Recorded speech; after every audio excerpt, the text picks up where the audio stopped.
Good afternoon, ladies and gentlemen, and welcome to yet another exciting game of the Super 4 of the Club Cricket Committee, Lagos Cricket League, right here at the University of Lagos Cricket Pitch. It's the second game of today in the Super 4 for the qualification of teams to the Lagos Premier League. And today's game we will be having Government College UGHELI playing against Lagos Asian Cricket Club. Both sides have both played at the Premier League, formerly Division 1 tier of the CCC, but now they'll be looking to return back. Government College UGHELI Cricket Club was relegated last season, but they'll be looking to go back this season again.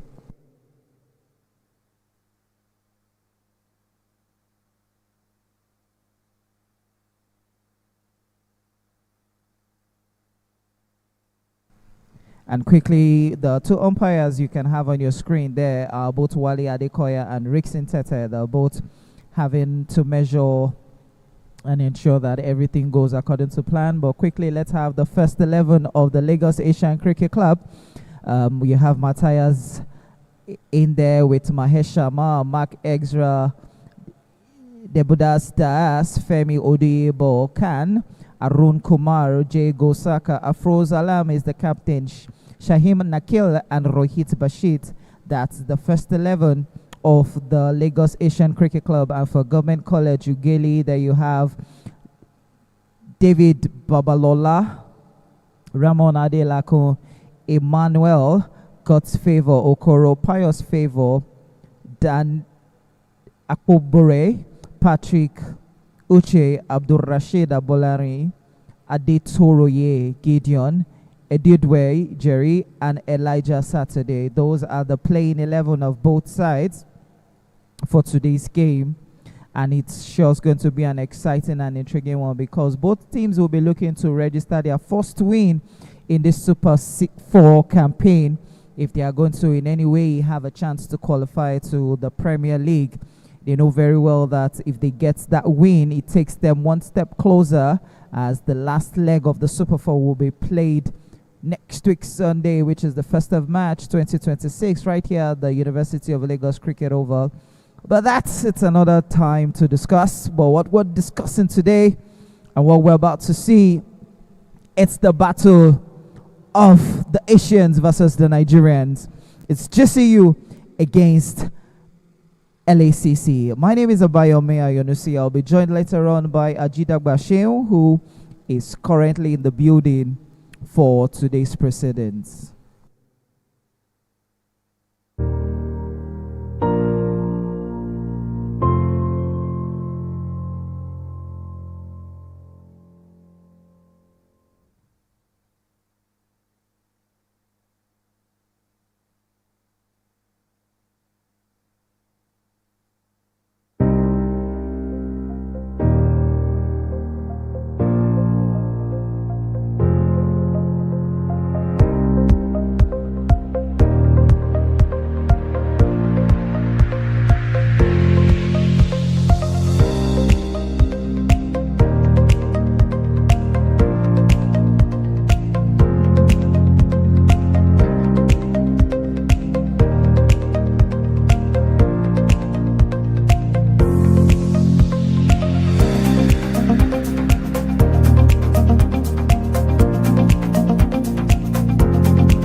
All right, we're about to start the proceedings, and the two opening bowlers, the two opening batters are Elijah Jimmy and Akbo Rubere, who will be the one opening the bats for Government College UGHELI Cricket Club, and Matthias will be the one opening from the EYIN for Lagos Asian Cricket Club.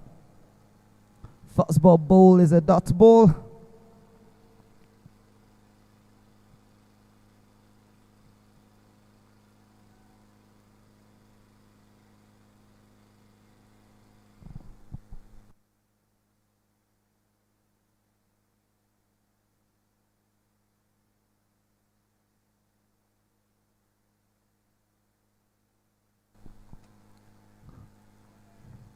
Dot balls are just what it will be required, because LACC know they have a very good opportunity with the style of bowlers they have, more like wrist bowlers. On the ground, drags towards long on. Interesting to see that Matthias has just 2 fielders on the boundary rope, and that is deep mid wicket, where you have Mahesh and a long on, which we just saw pick up the ball now.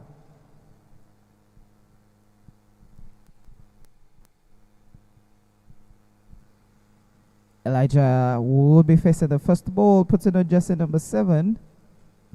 Interesting to say that Elijah is playing as a qualified young player for Government College UGHELI. Oh, good turn there by Matthias with the new ball.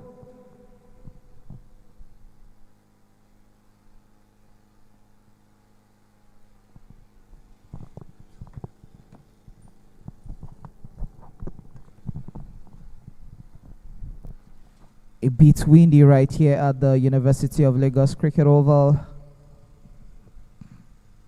So probably the bails might be falling off in between, and there you have umpire Rickson Tete trying to help out in terms of ensuring that we have the bails placed properly.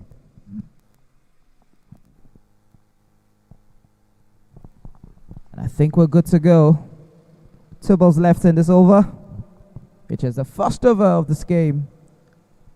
On the first over of the first innings. On the ground, would that be the first boundary? Yes, that's the first boundary in today's game. Very well timed by Elijah Jimmy. Picked that very well.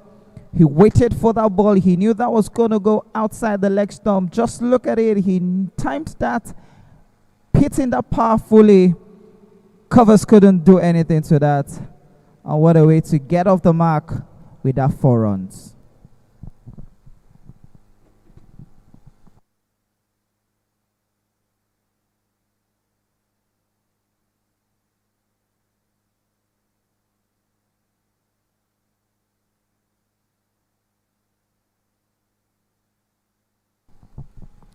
And with that dot ball, we've come to the end of the first over.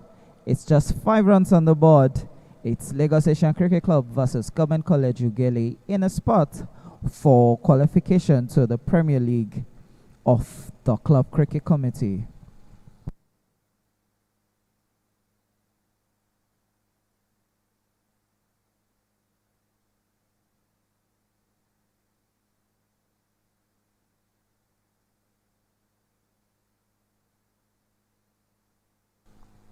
Bowling from the football field end is Jay Guzaga.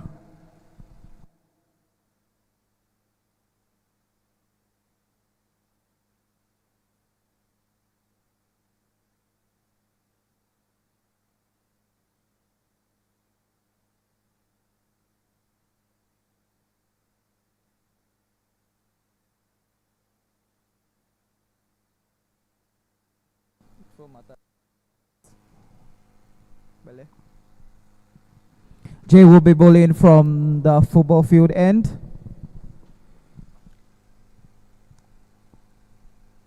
And he strikes off the first ball. Very well bowled by Jay. Waited for the batter, psychologically played into the batters. And the batter could not do anything to that. And again, the replay says it all. Just look at it. He waited for the ball. Took his time. Standing on the middle stump. And how did that ball still beat him? It's only the batter that can explain that. It's 5 for 1 after 1.1 overs.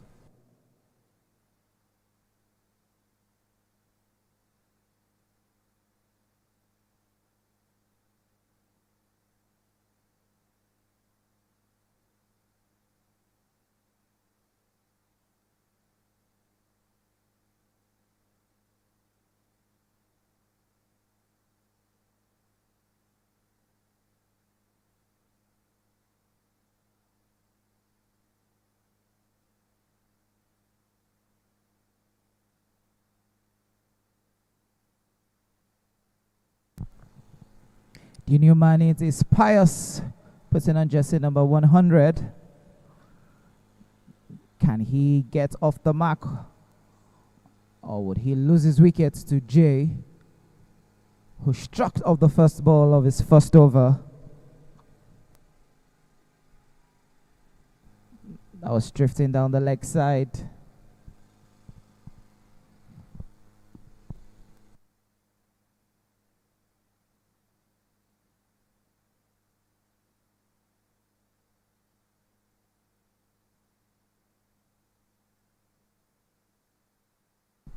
Back foot towards back order point.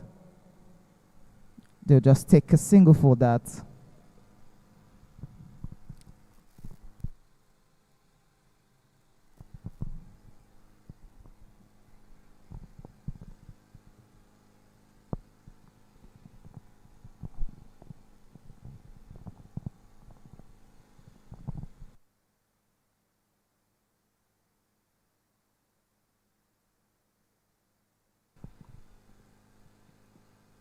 Hits that powerfully on the ground, but could only find Matthias, who was even at silly mid-off. Interesting, he's silly mid-off. Feeling very close to the bat.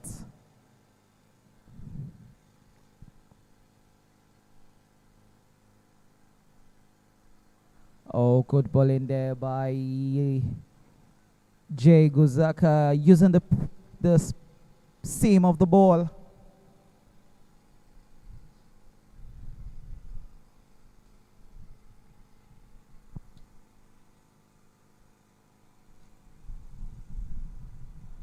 Oh, good turn.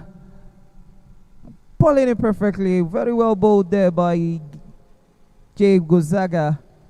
And after 2 overs, it's 6 for 1.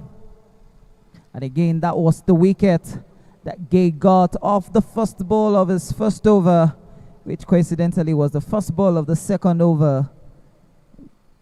Good piece of bowling there by the bowler from Lagos Asian Cricket Club. Matthias back into the attack from the Iwaya end of the University of Lagos Cricket Oval.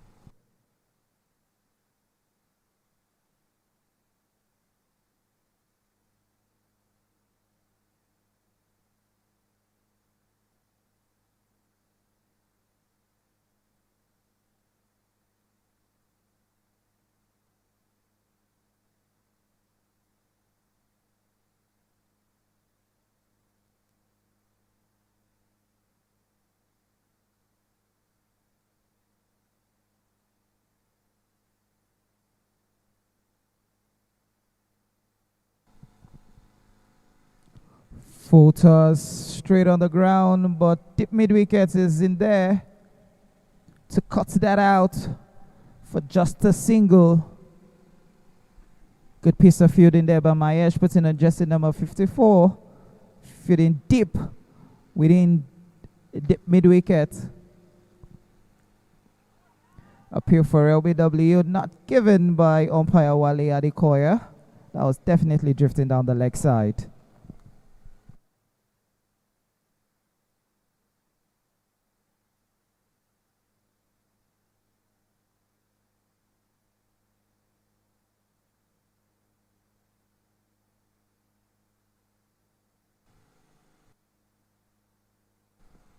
Bowling across the seam.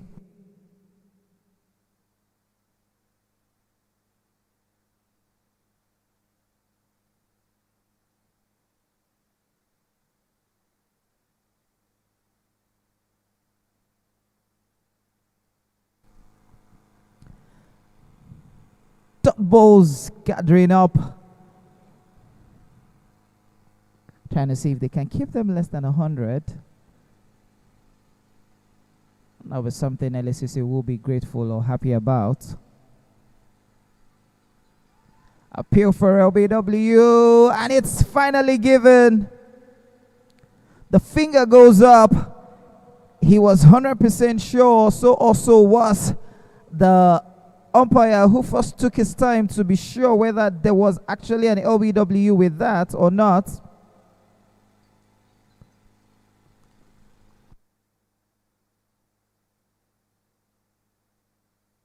Again on the replay, you can see Matthias taking his time, and he was 100% sure that that was an LBW, and he went on begging and asking questions, and he finally got that response with that index finger raised up by the umpire. Again on the replay shows it all. Let's see that again.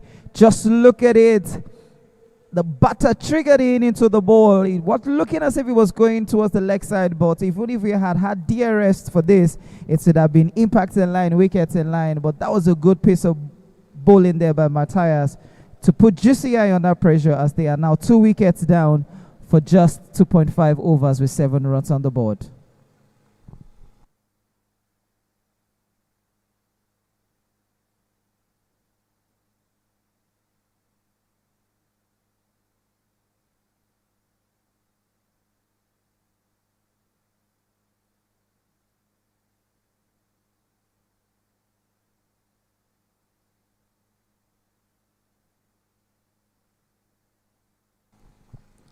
Last ball of the third over.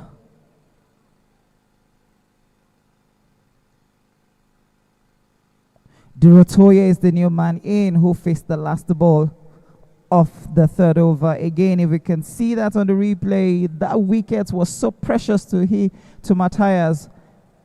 Just look at that. He was 100% sure. Look at how he was appealing.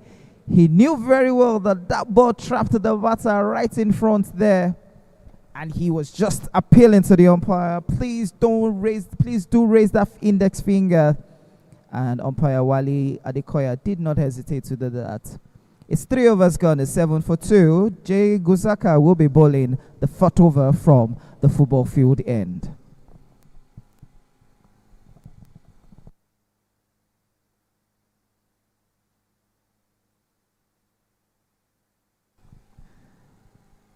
A bit of football skills there from the man at fine leg. Shot fine leg. Cutting that from going towards the rope.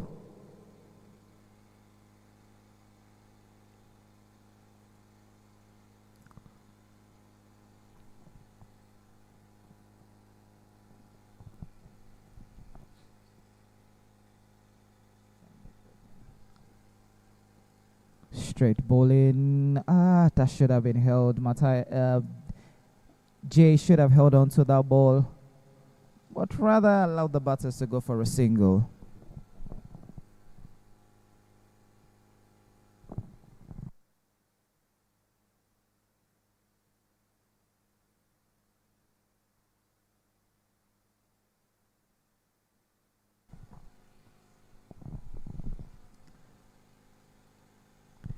Lovely shot there by Pius, hitting that on the ground.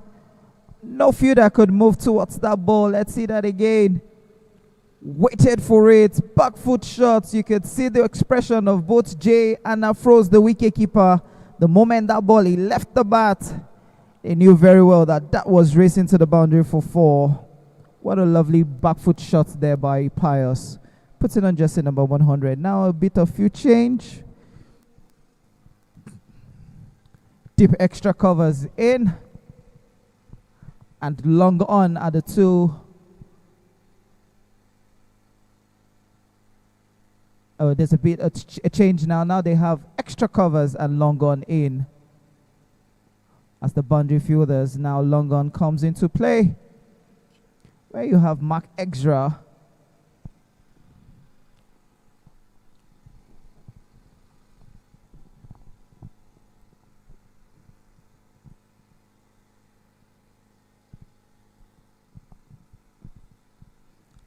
Straight towards covers. They need to find the gap. They need to find the space if they need to keep rotating the board.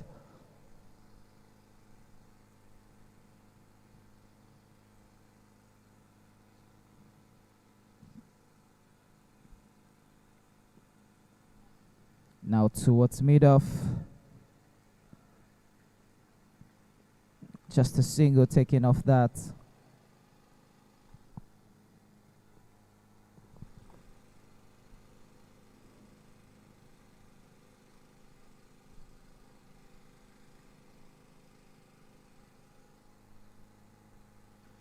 And after the end of the fourth over, it is 15 for 2. Current run rate is 3.75, so they need to find a way to get off the current run rate. If not, they will be going less than 100 if they continue at this rate. Knowing truly well, they've lost 2 early wickets in the power play.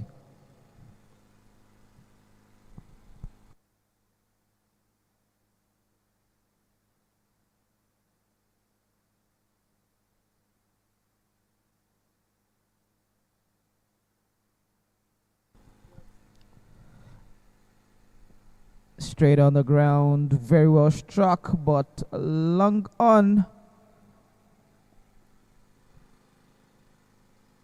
Is there to cut that out. Mahesh has been very busy. A couple of balls. Oh, good ball in there by Matthias. Delaying the ball in the air, forcing the batter to come forward to play forward defensive.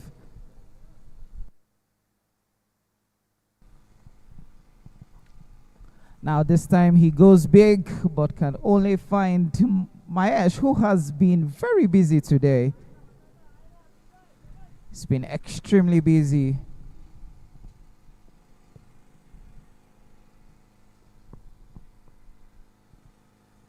Now it seems that these two batters understand that they need to start rotating the strikes. Plays on the front foot towards cover point.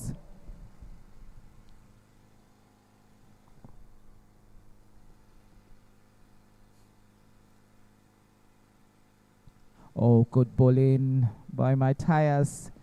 Bowling it full into the legs of Durotoye.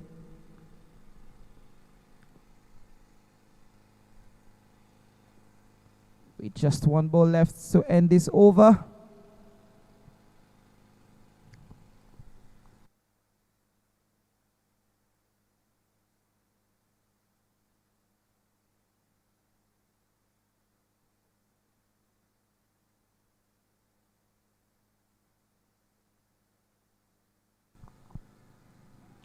Oh, on the leg side, he was looking to appeal.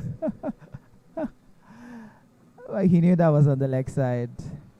And after 5 overs, it's 18 for 2.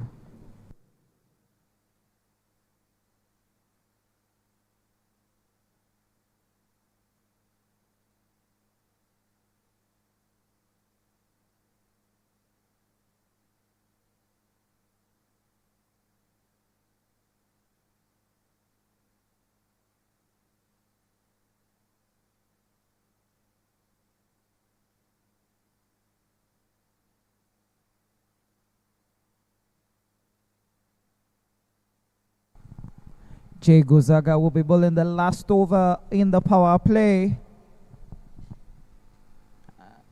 And technically his third over as well. Back foot towards deep extra covers.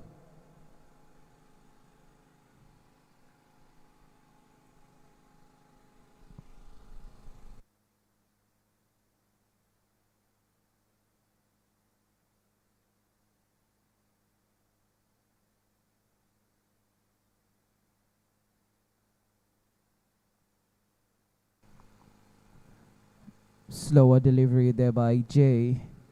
It seems like they understand the field. They know the weather is a little bit cool, so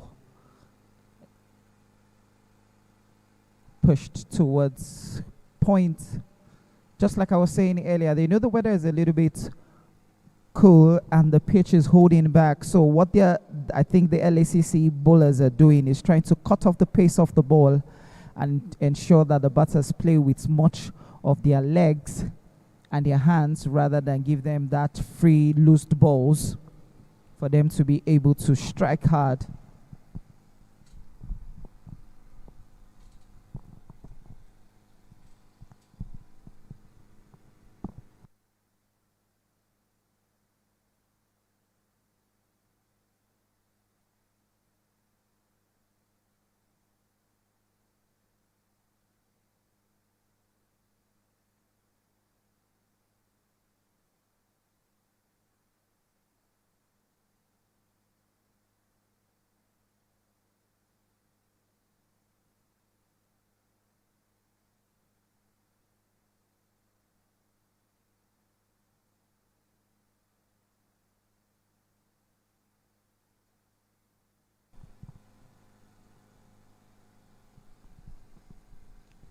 On the ground towards mid-wicket. Who fumbles?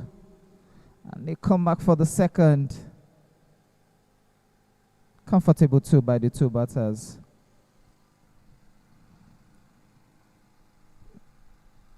LACC needs to be wary of this. They need to start cutting off these extras.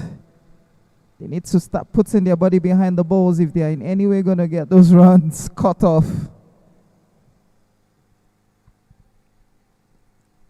Oh, good bowling. This is what I'm talking about. The nonchalant attitude of the body language of the LACC fielders are just saying it all. They look so comfortable. Maybe allowing the batters to take the single as long as it's not just a boundary. And that's the end of the power play. 23 runs on the board, 2 wickets. And there you have the only two batters who has done significantly well is Pius Favor with 10 of 11 balls and Durotoye Gideon with 8 of 11 balls. Damien had just 1 of 4 balls and Elijah Saturday, LBW by Matthias, 4 of 10 balls. Now there's a bit of a conversation in the center by the LACC. But now I think they've decided on who's going to bowl. It's going to be jersey number 2, who is the bowler bowling from the Iwaya end.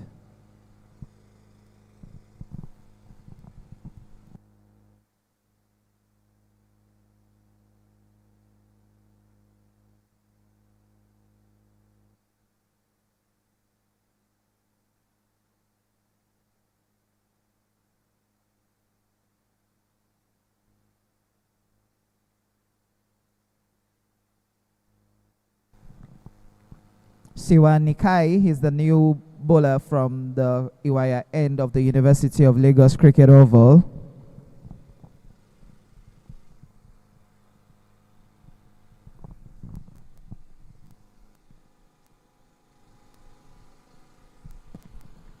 He'll be looking to see if he can cut this partnership that is building between both batters.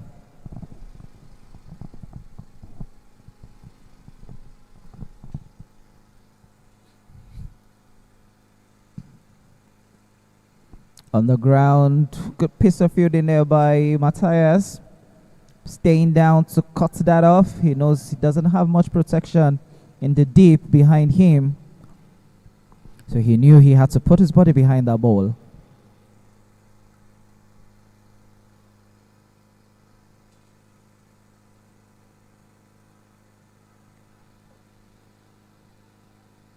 This is what I'm talking about. The body language of the fielders, most especially those within the point, gully, and covers region. They feel much comfortable with the way things are going.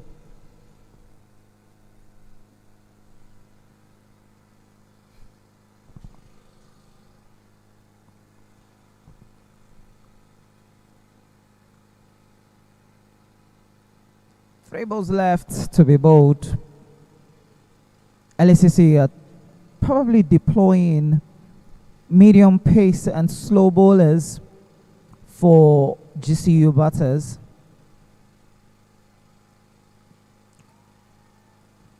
A run out chance at the bowler's end. Appeal for LBW, that was definitely going towards the leg side, but the run out chance was so obvious. But the fielder was quite aware and he decided not to take that shy, rather just to make sure that it was just a dot ball.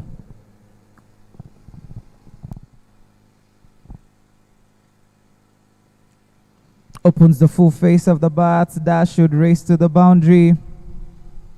Yes, it has. That's 4-run signal there by the umpire, Wale Adekoya. Knowing truly well that there was nothing the fielder could do. Just look at it. Gave him room, gave him width. And that was raced to the famous tree at the University of Lagos Cricket Oval 404.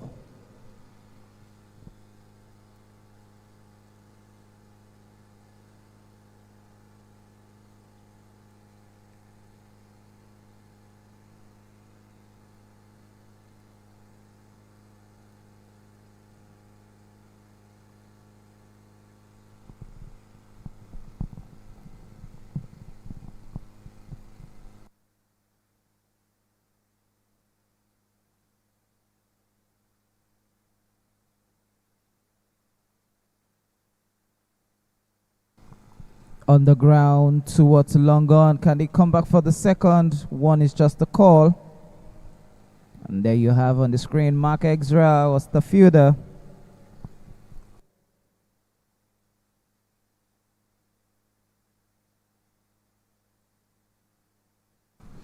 And after 7 overs, it's 29 runs on the board. Still 2 wickets. These two batters are beginning to hold their nerves against the slower bowling of Lagos Asian Cricket Club.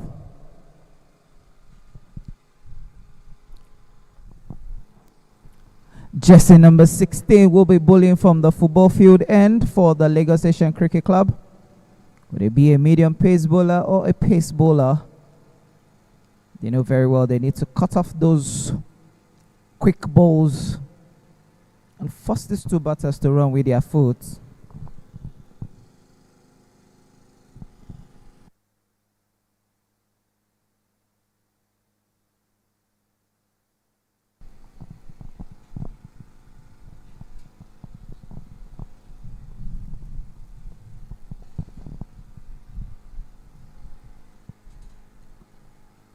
Straight on the ground. Good pick up there by the man at long on. Rohit is the bowler. With that loose balls towards the pads, which was sent straight to the man at long on for a single.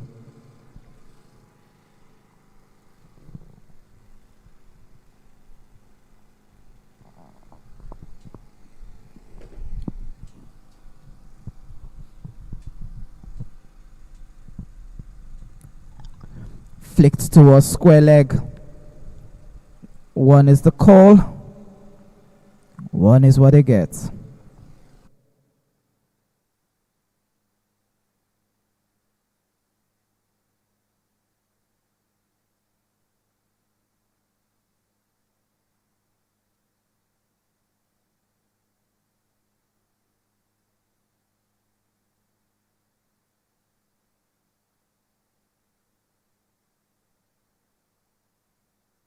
Back foot towards gully.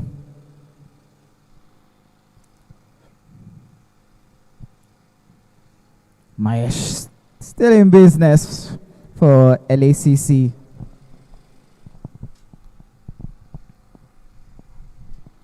I hope Pius isn't calling for cramps because of the way he held his back tie.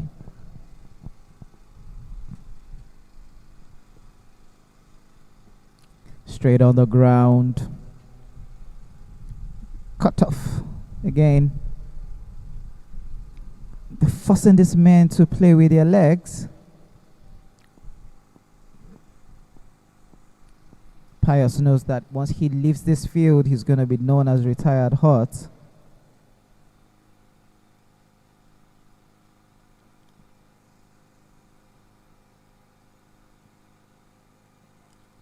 Now on the ground towards deep mid wicket. They take two.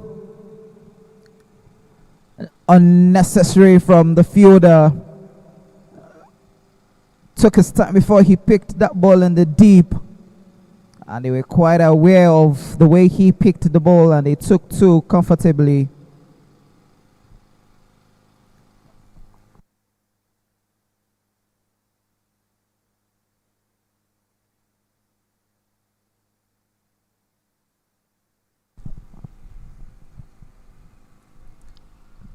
No is the call, but it just went nonetheless. It's a yes or a no. And now Pius is on the ground. And with that, we've come to the end of the 8th over as it's 35 for 2.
So I think the batter is good to go.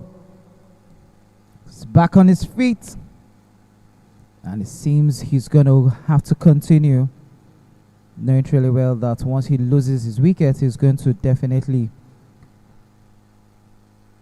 or if he decides to come out, he's going to be retired hot, which will lead to retired out.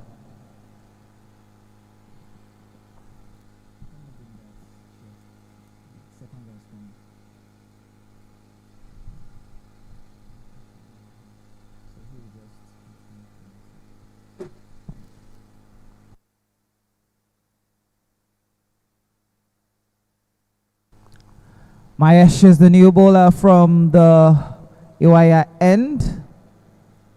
Later on, you'll be hearing the statistician, like we used to call him, Shewa Jidaba. Mahesh having a bit of a field change, seeing how he can readjust his field.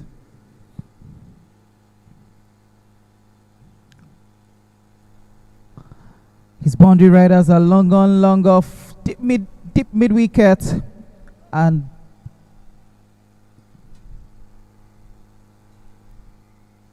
backward of point. Oh, that was a missed opportunity there, begging to be taken. Femi Oduyebo couldn't go down to stop that, and the batters would take, I think, 3 runs comfortably with that. Let's see that again. He had the opportunity to take that catch, but he was a little bit sluggish.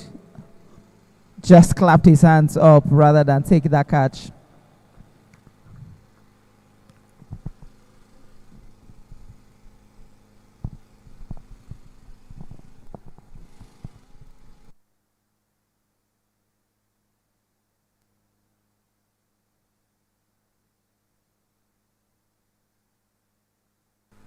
It's up, it's high, this should be taken. Oh, he dropped that. And a 4 should be, I think it's a 4. It should be a 4.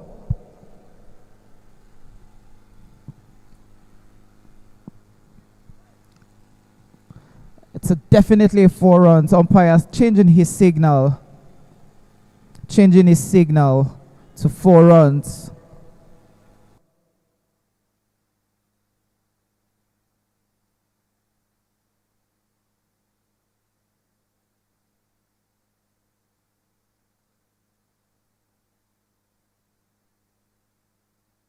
It was an opportunity begging to be taken. Now this time he drags it on the ground towards mid-wicket. They're trying to take the fielder up, and they take on Matthias for 2 runs.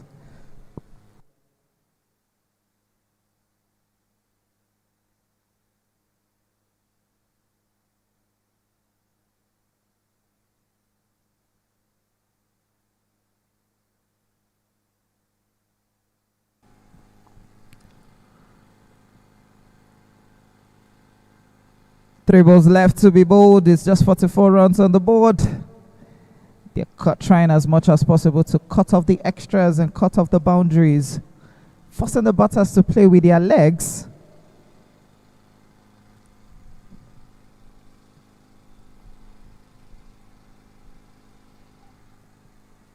Oh, good bowling there by Mahesh.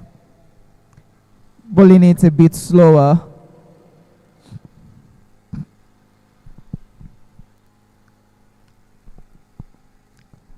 Now forces him out on the ground. Can they cut that out?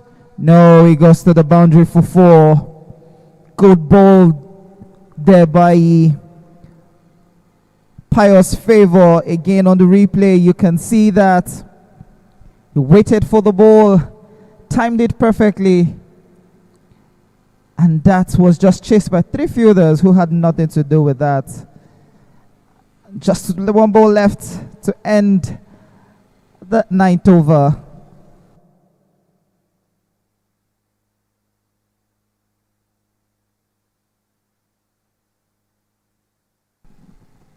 Is that another boundary? Yes, it is another boundary. Back-to-back boundaries to end the over. Pius so much informed at this moment. Again, the replay says it. Just look at that. He waited for this one. Knew exactly what he wanted to do with that ball. And with that, 17 runs in that particular over, it brings us to the end of the ninth over. It's 52 runs. Now you can see that big, huge discussion by the LACC fielders. They knew that over was very expensive for them. So they need to find a way to see how they can cut off that extras and see how they can take them back to where they want them to be. Question is, who will be bowling this next over? Would it be Femi Odeyebo, or would they still be going with Rohit?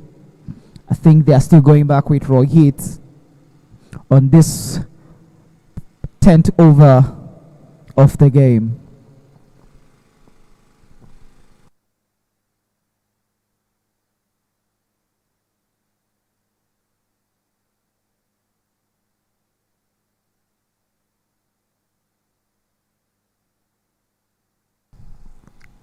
Afrozal, the wicketkeeper, trying to find out what the fielding position is like so that he doesn't have fielders way above the normal positions they are meant to be, so that he doesn't get a no ball that's having the fielders back foot towards deep extra covers, where you have Jay Guzaka standing, who passes the ball to Matthias, and they just take a single. And after the drinks breaks, which we'll be having, you'll be hearing the man who we call the statistician, who has been observing the game.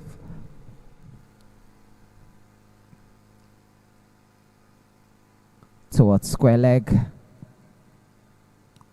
Falls down. He should have just picked that up easily. He doesn't need to fall for that.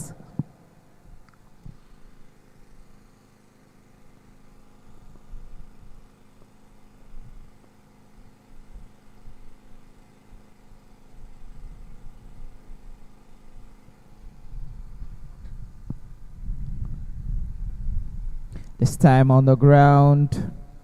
Would that be a boundary? Yes, it is. Another boundary again by Durotoye in this over. He knows they need to start hitting hard, and that is what they are doing. Look at that again. Waited for it. Timed it perfectly into the middle of the bat. Matthias was too close to the bat, and Jay had moved a little bit squarer. And that has gone to the boundary for 4.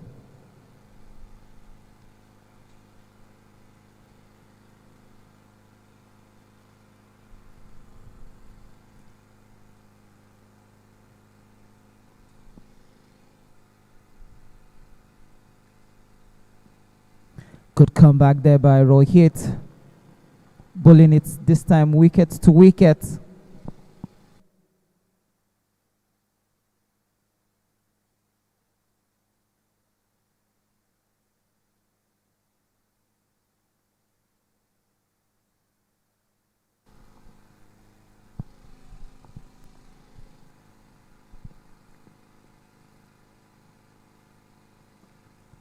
Goes big. Can that be cut out? No. It's another boundary. Now the boundary seems to be coming in. Beginning to see the loose balls. Again on the replay. He was standing right on the wicket. He knew he was going to bowl it on the off stump line. Femi Oduyebo couldn't cut that out. And another boundary has been scored in this over. 2 boundaries already in this over.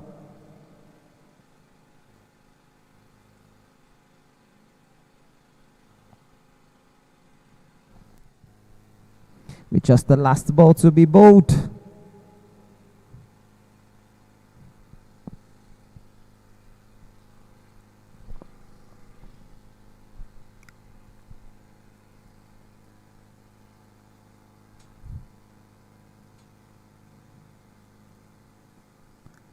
And a take. Oh, no, it's the call. Well, I was expected they were going to take the single the way the batter moved, and they still decide to take that single. What's actually made Matthias fall?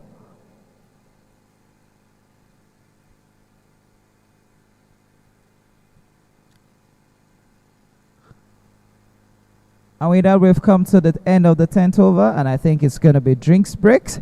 I will take a quick commercial break, and we'll be back after drinks.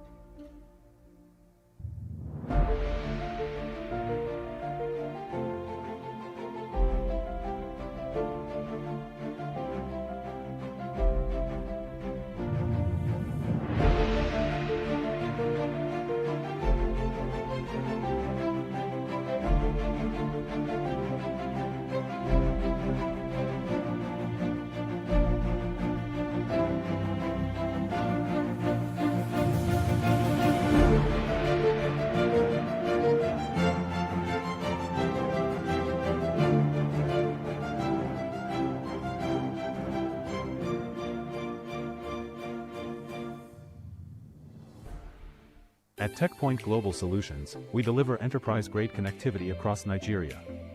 Our dedicated internet leased lines provide fast, secure, and reliable connectivity businesses can trust. With our smart IT-managed solutions, we protect and optimize your infrastructure, so you can stay focused on growth. As an authorized Starlink partner, we extend high-speed internet to businesses anywhere in Nigeria. In 2025, our impact was recognized with the ISP Game Changer of the Year and Telecom Excellence Awards. Are you looking for reliable internet? TechPoint is your trusted connectivity partner. Get connected today.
Welcome back to the last half of the first innings, and I think Matthias is up on his feet now after that slight injury scare he gave his side.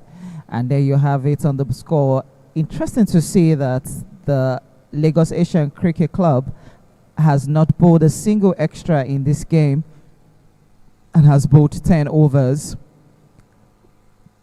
And Pius Favour is currently 32 off 24 balls, and Durotoye Gideon is 27 off 22 balls.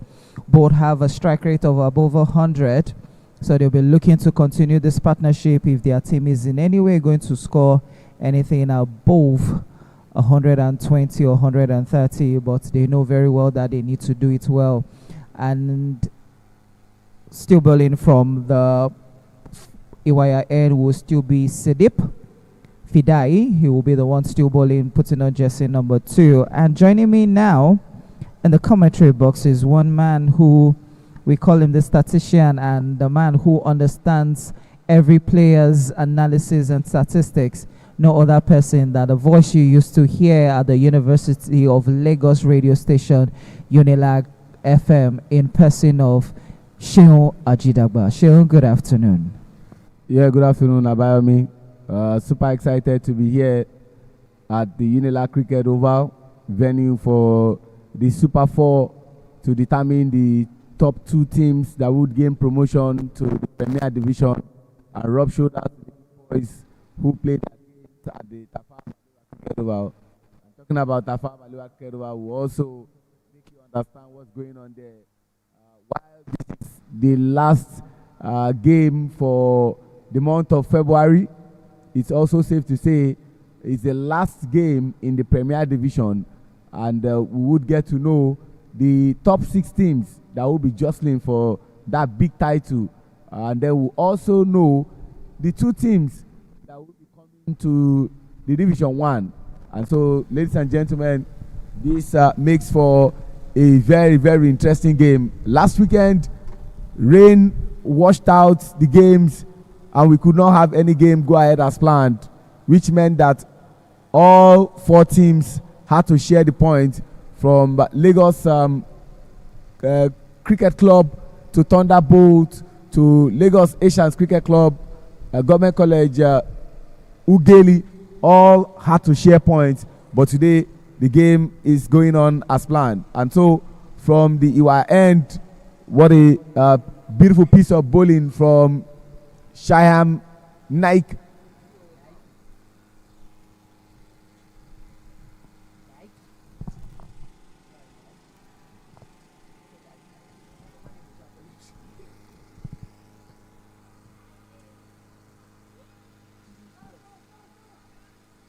Is going for that.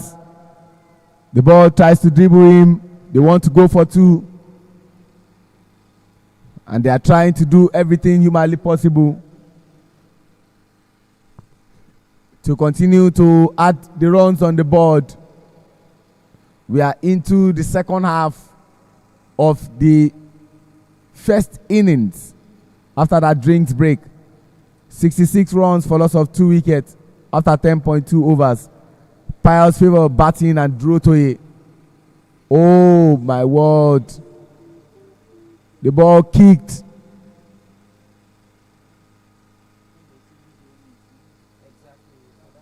And that was risky for Piles. We hope Piles is fine.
Great to be back. After that scare and all to play for in the Super 4 of the Division 1 fixtures for the Club Cricket Committee League. And see that again on the replay. And that's that ball. The ball kicked. And we are just hopeful that Pius is fine. But in comes David to have a feel of what Shyam is bowling.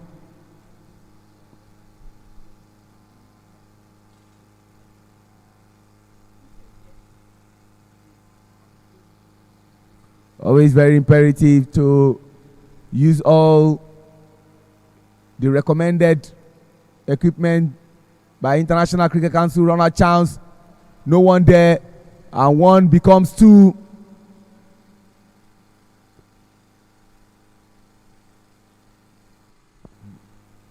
A bit of comical fielding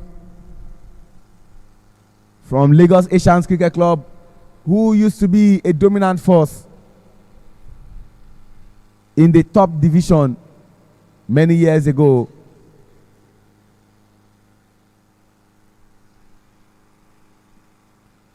Oh, lovely piece of bowling.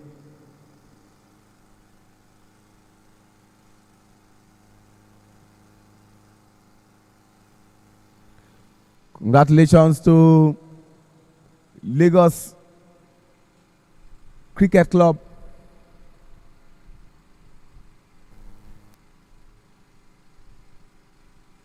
For that victory over Thunderbolts Cricket Club. They want to do two is the call, and they eventually get it. And with that victory of Lagos Cricket Club, that has taken them to the summit.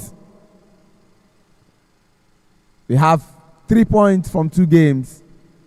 Don't forget, last weekend was all shared points among the 4 teams.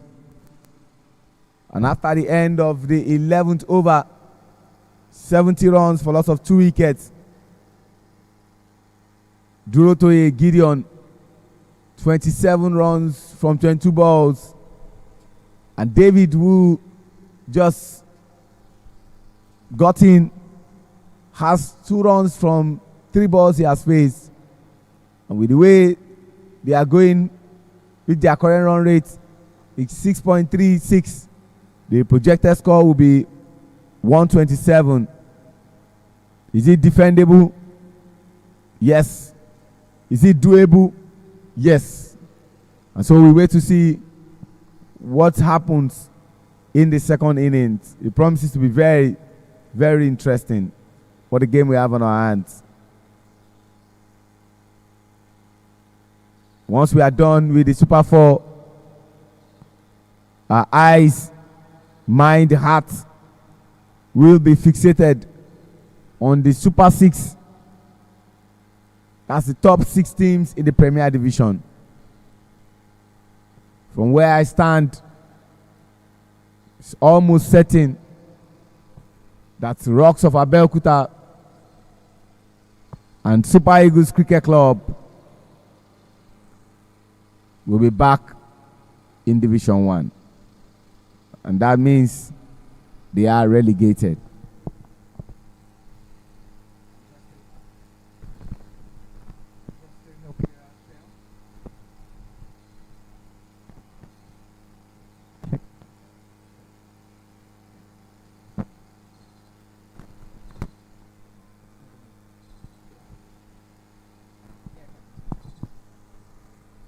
Back into the 12th over. Debiendu coming from the football field end. And Durotoye is the striker. Plays it into space. Femi Oduabo is there. picks the ball poorly. And 1 becomes 2.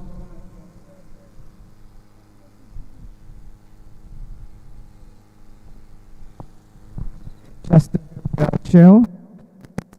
Team that have qualified for the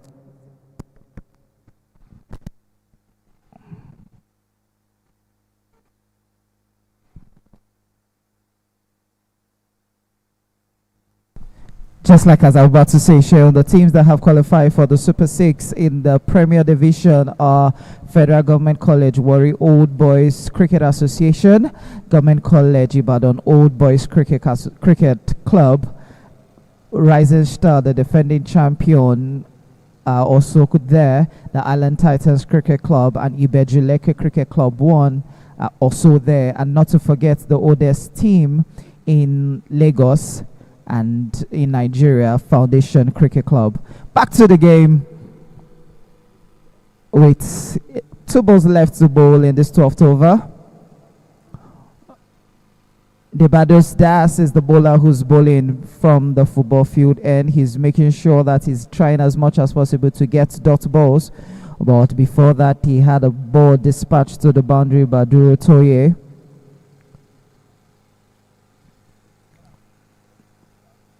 Now on the ground, straight towards Femi Odeyebo at long off. And they take him on for 2. That's a poor fielding there by Femi Odeyebo. He knew he's experienced enough to understand that once the ball goes down the deep, it's just 1 run and not 2. But he allowed the batters to take 2 runs off that last ball of the over. And it's now 78 for 2 after 12 overs.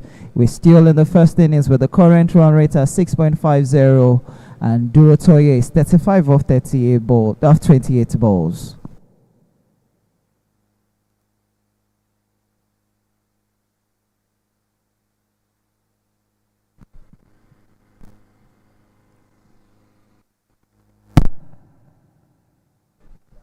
Mic check. Check, mic check.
We are getting into the 13th over.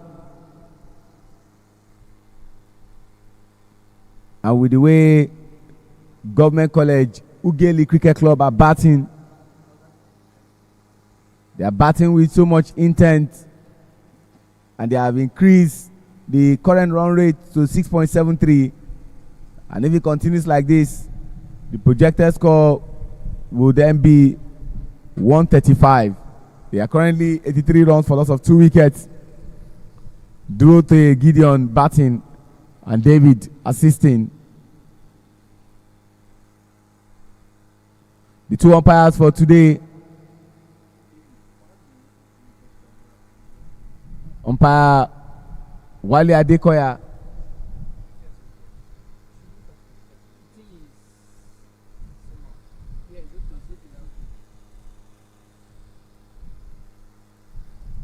And umpire Sukomi Odedele.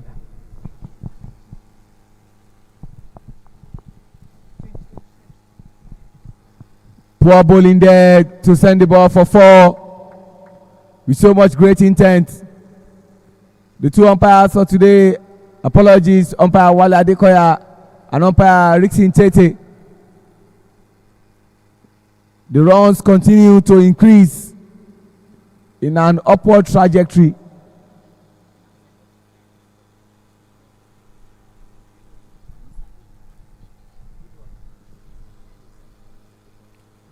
(87 runs for loss of 2 wickets after 12.3 overs. Shyam Naik yet to pick a wicket, considered 19 runs already.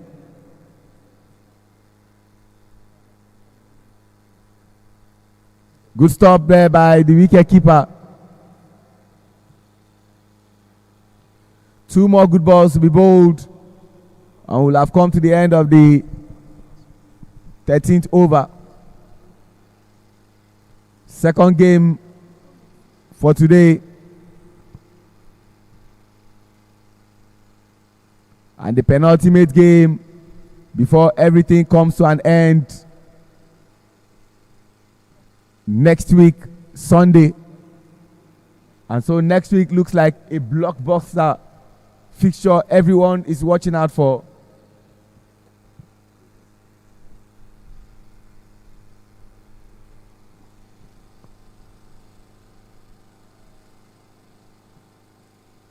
Much better bowling there. Aggressively attacking the wickets. And what a way to end the 13th over. 88 runs for loss of 2 wickets.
We are getting into the 14th over. And based on the new changes in cricket, this is about the first time we'll be talking about it.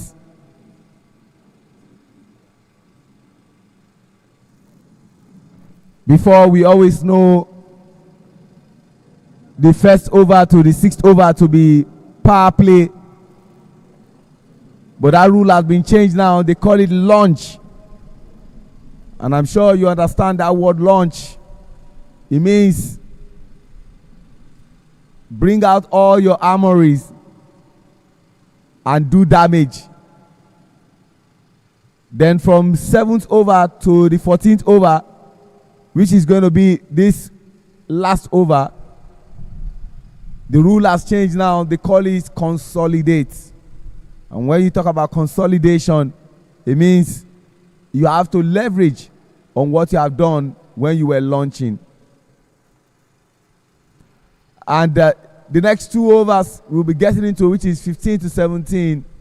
For those of you who drive, when they say accelerate, it means you increase the speed.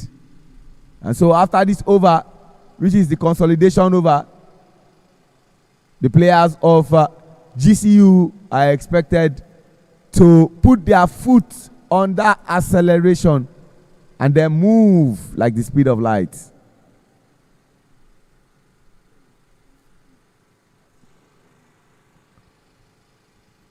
And of course, the 18th to 20th over is that period where ICC tell you, finish. And when I say finish, finish positively.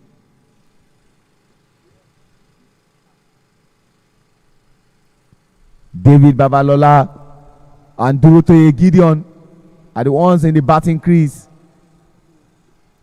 Dorotoye Gideon is 8 runs short of half century.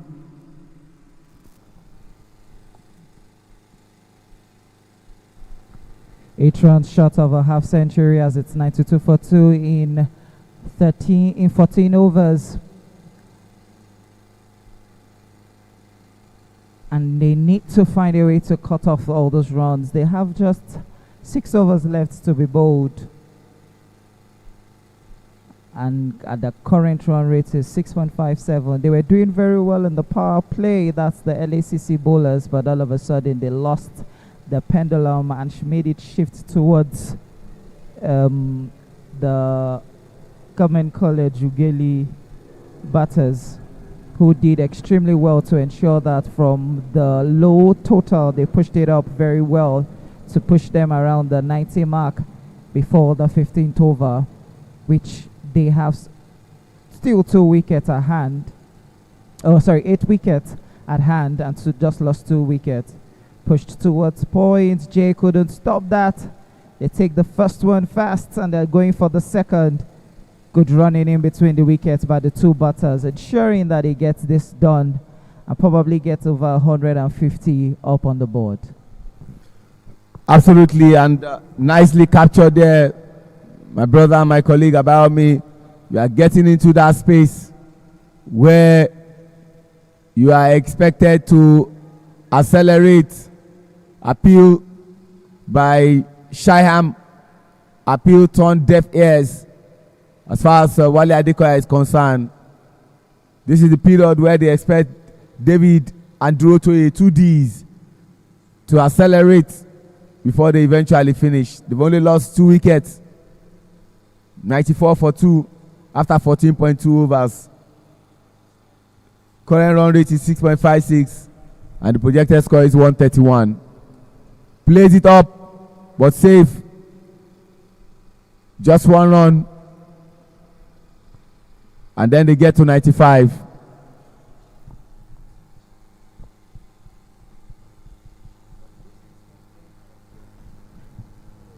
3 balls left to be bowled in this over, which I think is the penultimate over, because this over will determine how the last 5 overs will be approached by the GCU batters. Knowing truly well they still have wicket at hand. At this point I'll be expecting them to push much acceleration on the gas back towards back order points. Who decides to do the Ronaldo flip? And then they take 2 and they're coming back from the 3rd. 3 easy comfortable runs. I think at this point in time LACC will be telling themselves as long as there's no boundaries they will be comfortable with it. But what is more dangerous to note is that when batters are rotating strikes, it becomes extremely dangerous for the fielding side.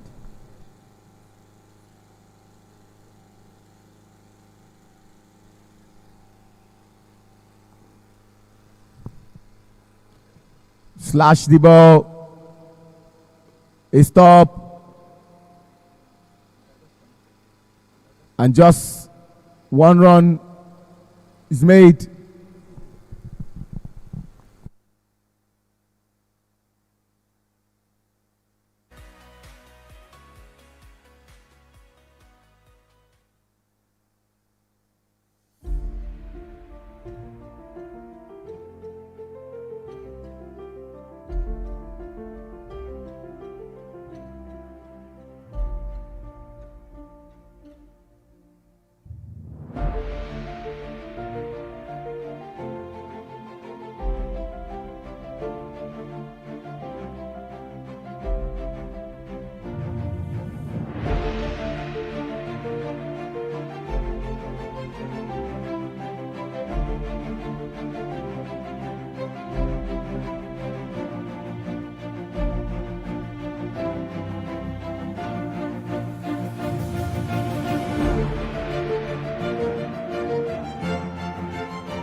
At TechPoint Global Solutions, we deliver enterprise-grade connectivity across Nigeria. Our dedicated internet lease lines provide fast, secure, and reliable connectivity businesses can trust. With our smart IT managed solutions, we protect and optimize your infrastructure, so you can stay focused on growth. As an authorized Starlink partner, we extend high-speed internet to businesses anywhere in Nigeria. In 2025, our impact was recognized with the ISP Game Changer of the Year and Telecom Excellence Awards. Are you looking for reliable internet? TechPoint is your trusted connectivity partner. Get connected today.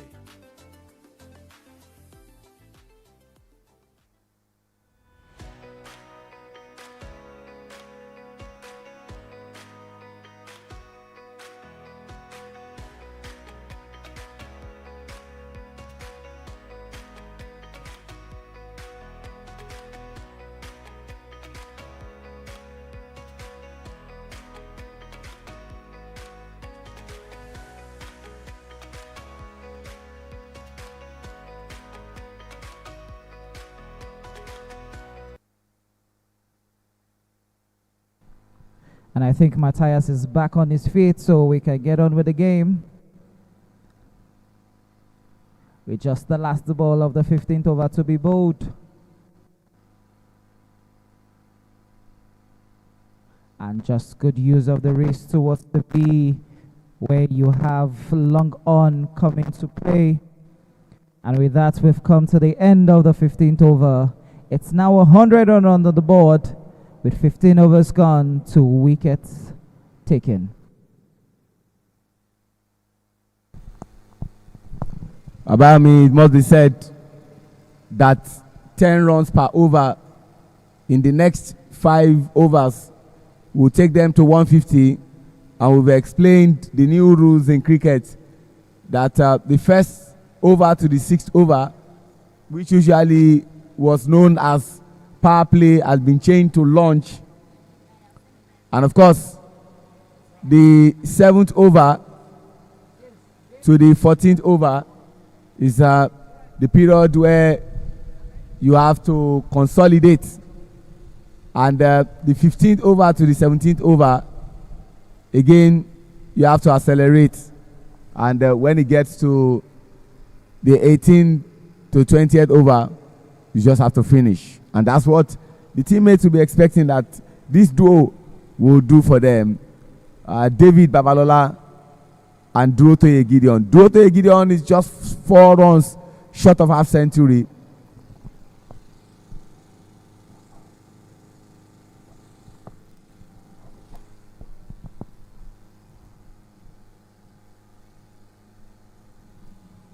The period where everybody are nervous, those physically present and those watching online.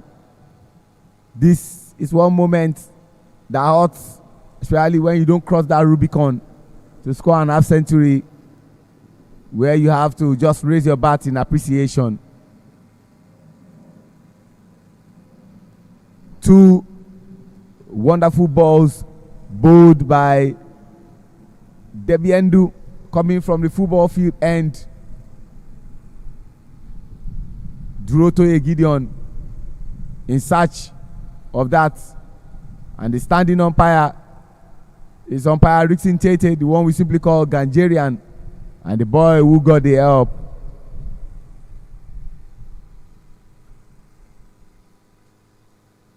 They've just lost 2 wickets.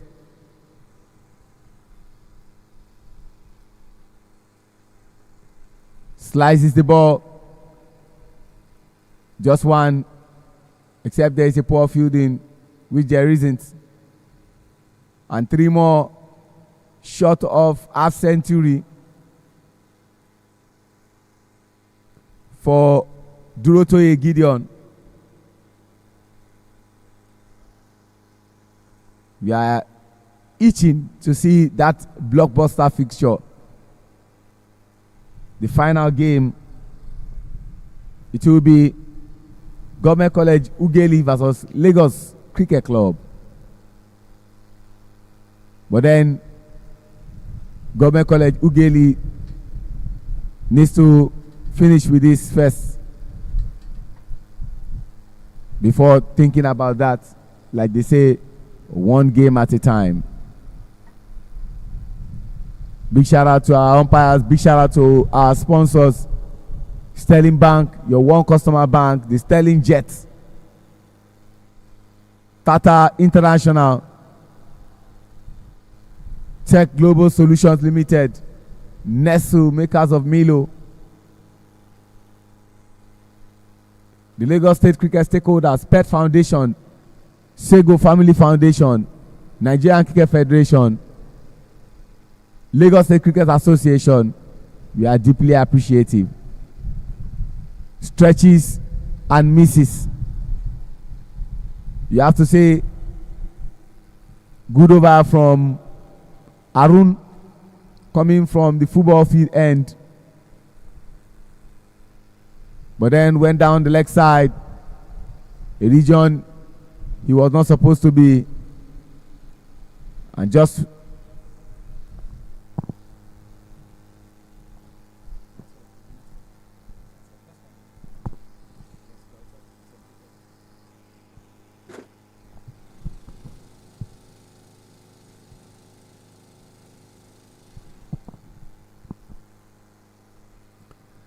gives him what he wanted.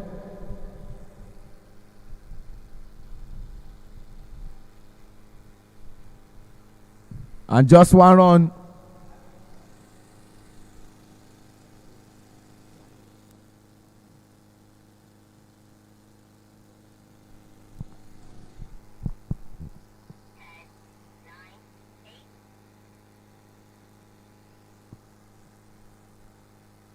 Ladies and gentlemen, what a way to score your half century. 50 and more. Lovely maximum from Durotoye Gideon to bring his tally to 53 runs.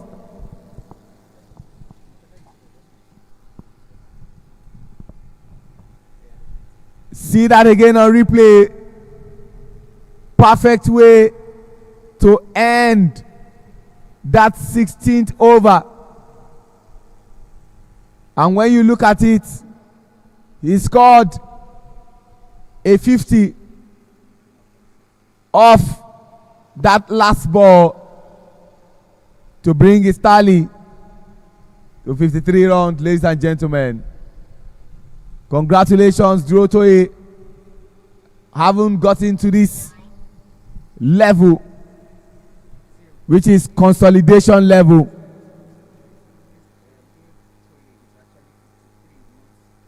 It's time for them to get into that space where they will try to finish, but they are still in consolidation level.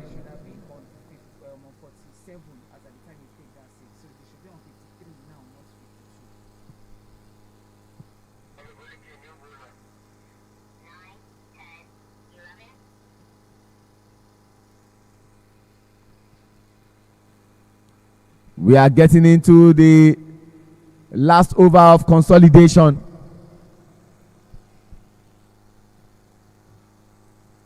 And I must say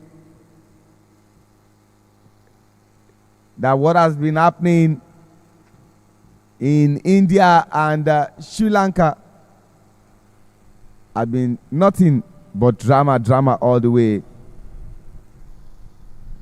Only 3 countries have won the T20 World Cup for men twice. Host India, West Indies, and of course England.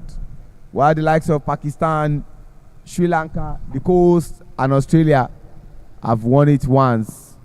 Congratulations, England beating the co-host Sri Lanka today. And currently going on is a repeat of what happened in the last final in USA and West Indies, where South Africa lost to India. But currently, South Africa are batting, and I'll be telling you what's going on there. There are 84 runs for loss of 3 wickets. And wait to see what happens at the end of the day. We'll keep you up to speed, but let's get back to our own here in the Division 1. Femi Odiebo coming from the Iwaya end. His first ball has been sent to a place where he will definitely not want to be. 4 runs. And see that again on replay. Slicing that ball in commanding fashion. Haven't gotten to 50 and more. The license is there to do what you have to do.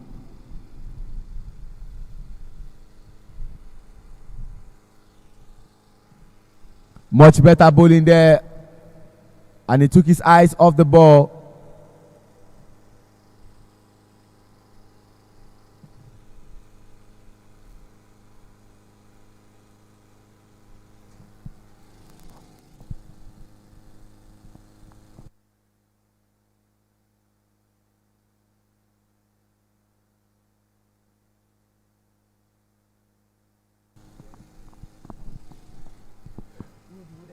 That was a by 4 to continue to increase the runs on the board. And at this stage, if it continues like this, the projected score is telling me 137, because the current run rate is 7.03, and that projected score will now jack up to 141. It's doable that they can get to 150. But will Lagos Asians Cricket Club allow that? Only time will tell.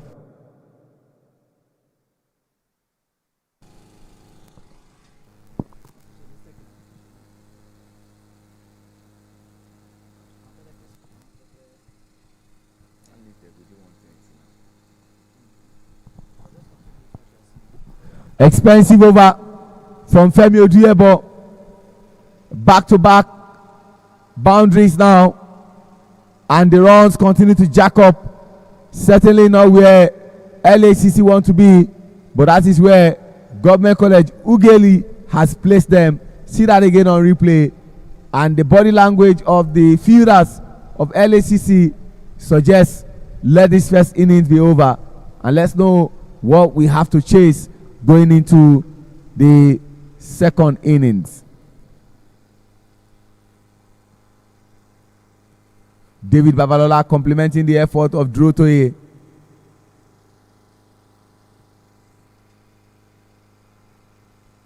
Wraps his part. They want to do 2, but good communication between the duo, and just 1 run is made. 1 good ball to be bowled, and we'll have come to the end of the 17th over. That over that has been tagged the consolidation.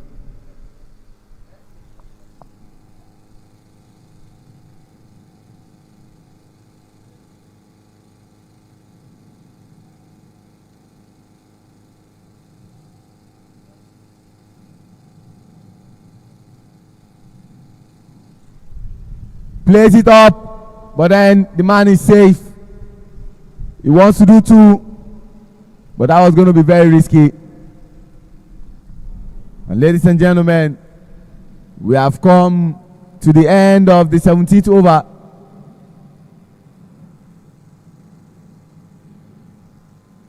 And see that again. Akporu Bere Damian just scored 1 run. Elijah Saturday Jimmy scored just 4 runs off 10 balls. Pius Favor retired hot when he was on 34 after facing 27 balls, which included 5 fours. We had Durotoye Gideon still batting, 53 runs from 41 balls, 4 fours and 1 6, a strike rate of 129.27, and being assisted by David Babalola, who is on 23 runs from 20 balls faced.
We are getting into that space where International Cricket Council has tagged it to finish. It could be finished from the batter or finished from the bowler. Plays the ball up. He didn't want to run because he's very sure that the ball will race for 4, and that has gone for 4. 4 additional runs. See that again on replay. David danced like the David we used to know inside the scripture.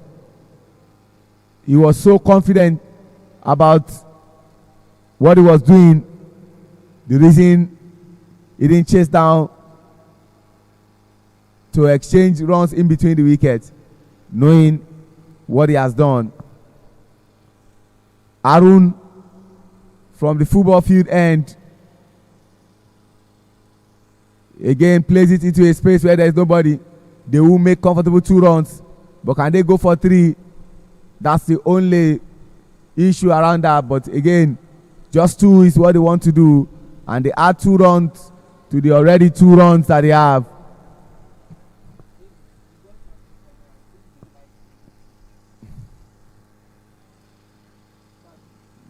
Lagos Asians Cricket Club looking a bit tired.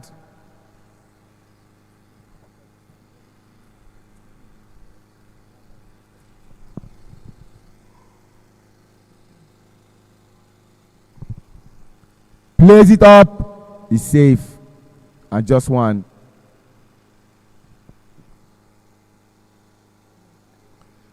Two more overs to go.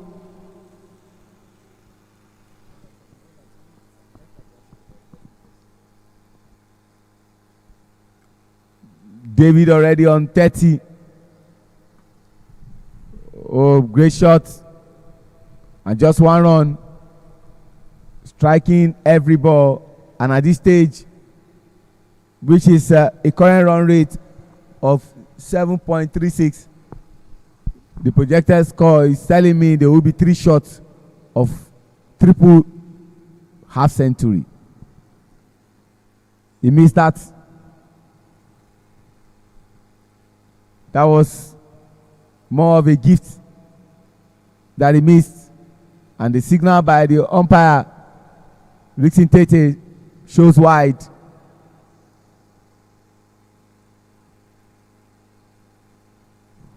Two more good balls to be bowled, and we'll have come to the end of the 18th over. The intent is clear. They want to take them on, and that was poor fielding from Femi Odiebo by all standard.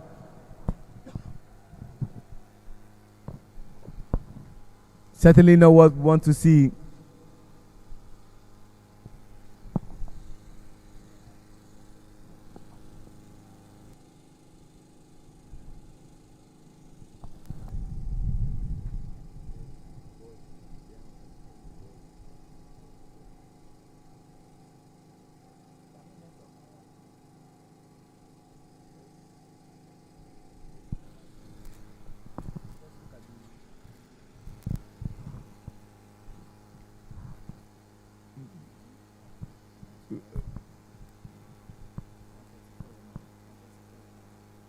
We have come to the end of the 18th over. For the loss of 2 wickets, Government College UGHELI are on 134 runs. And we are now getting into the penultimate over. And this is also the over ICC recommends that you finish, and probably finish well, either as a batter or as a bowler.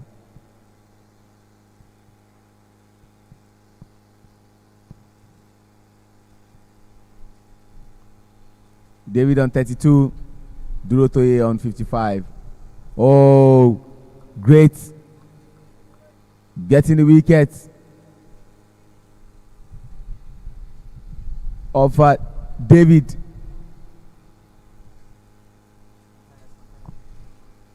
Matthias Devadaya got the wicket of Durotoye.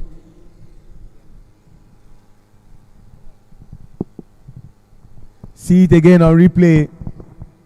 Matthias bringing his experience to the fore.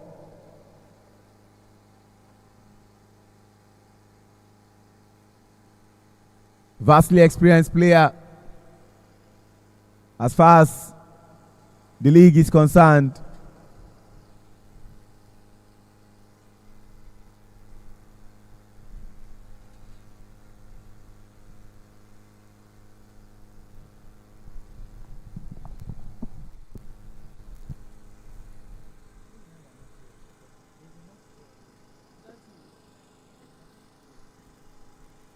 After getting to half century,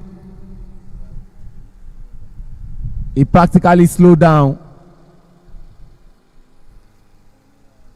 Durotoye scored a maximum to get to half century,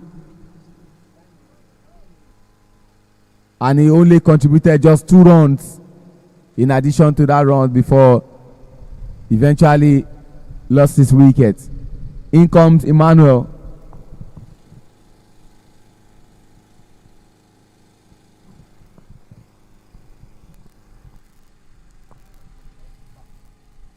First ball, he sends it for a maximum. No time for Emmanuel, and there is no gainsaying that they will finish on 150 and more with the way they are going. See that again on replay. Connecting that ball very nicely. What a beautiful pickup there. First ball, 6.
$140 for 3. This man is not joking. The intent is clear on what they asked him to come and do. And he's really putting into place the word of ICC, finish.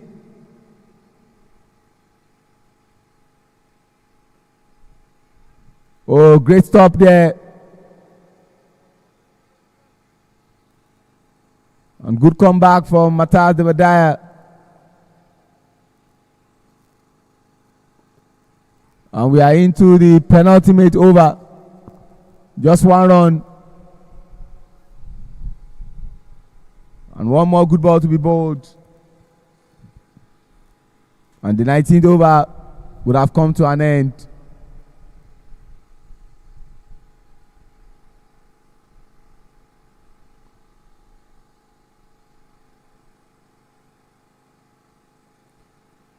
Just dabs for one, and that is the end of the 19th over. 143 runs for loss of 3 wickets. David Babalola, the man who is on 33, and Emmanuel 8 from 3 balls faced. The big question is who bowls the final over.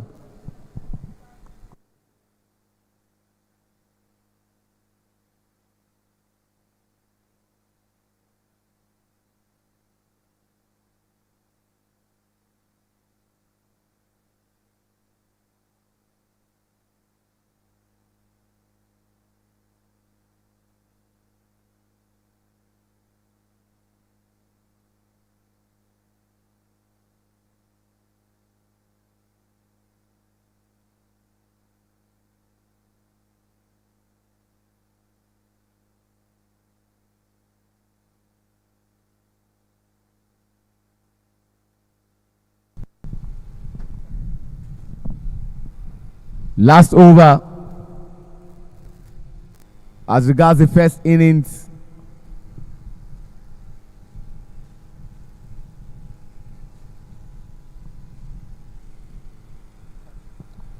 And what a great catch there.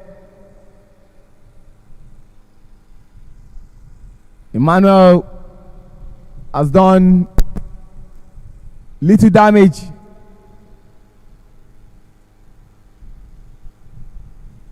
See that again on replay, and that was a brilliant catch.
In comes Patrick, hoping to survive the next 5 balls. And his first ball sends it for a boundary, 4 runs.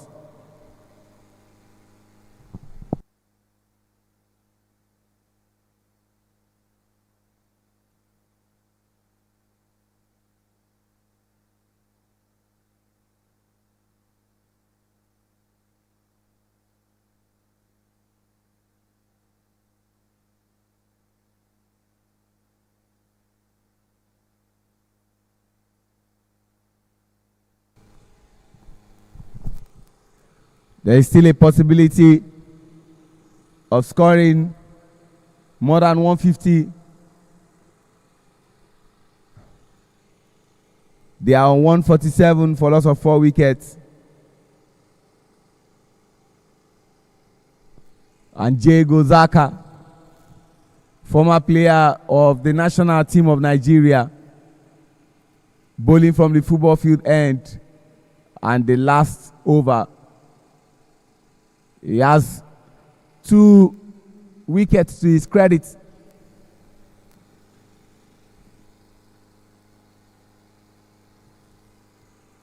After bowling that first ball down the leg side for Patrick to send it for a boundary, he's come back and come back nicely. What an intelligent bowling there from Jay, bringing all his experience to the fore. He's also one of the finest batters that you can think of. On his day, he can single-handedly wreck a team. That's an opportunity for a run-out chance. And he sends him out intelligently. Jay coming back and coming back very, very strong. Getting another wicket. In addition to the wicket you already had, that was risky. But Jay will not give chances.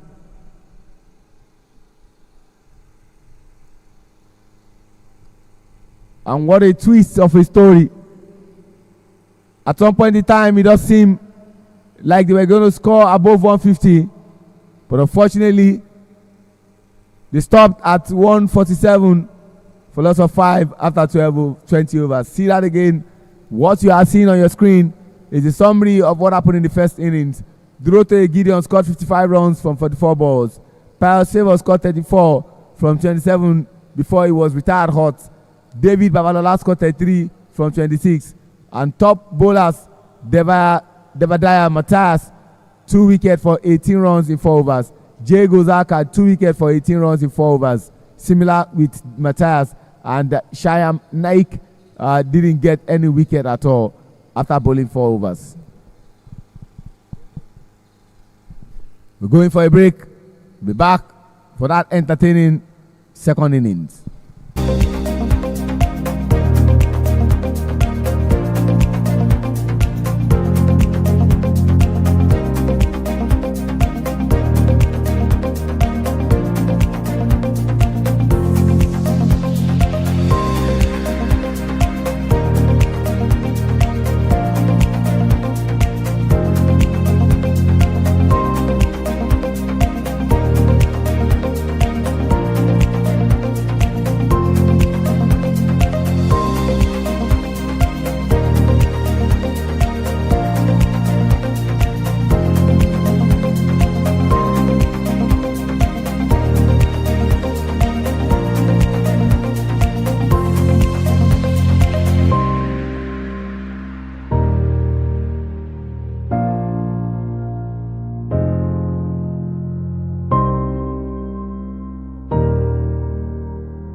Welcome back to the second innings of today's game.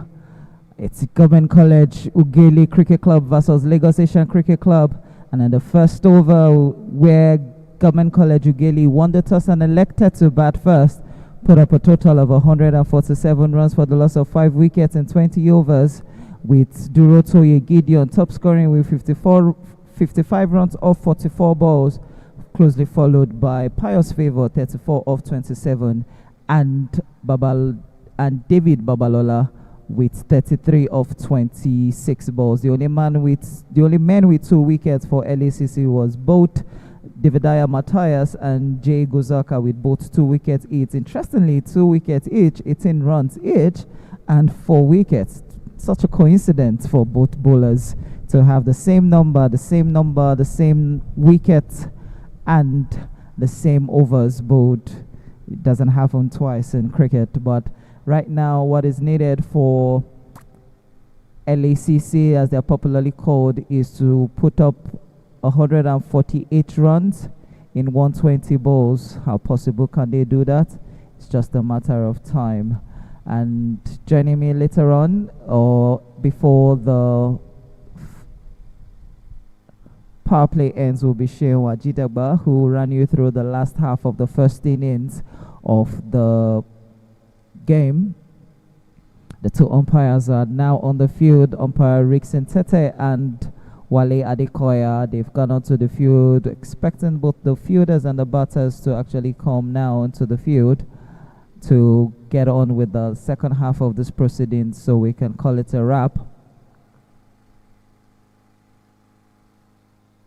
The 2 umpires standing closely. Both of them both have Cricket South Africa Level 2 umpiring certificates and well-recognized ICC umpires as well. So it's safe to say that the officiating in the league has been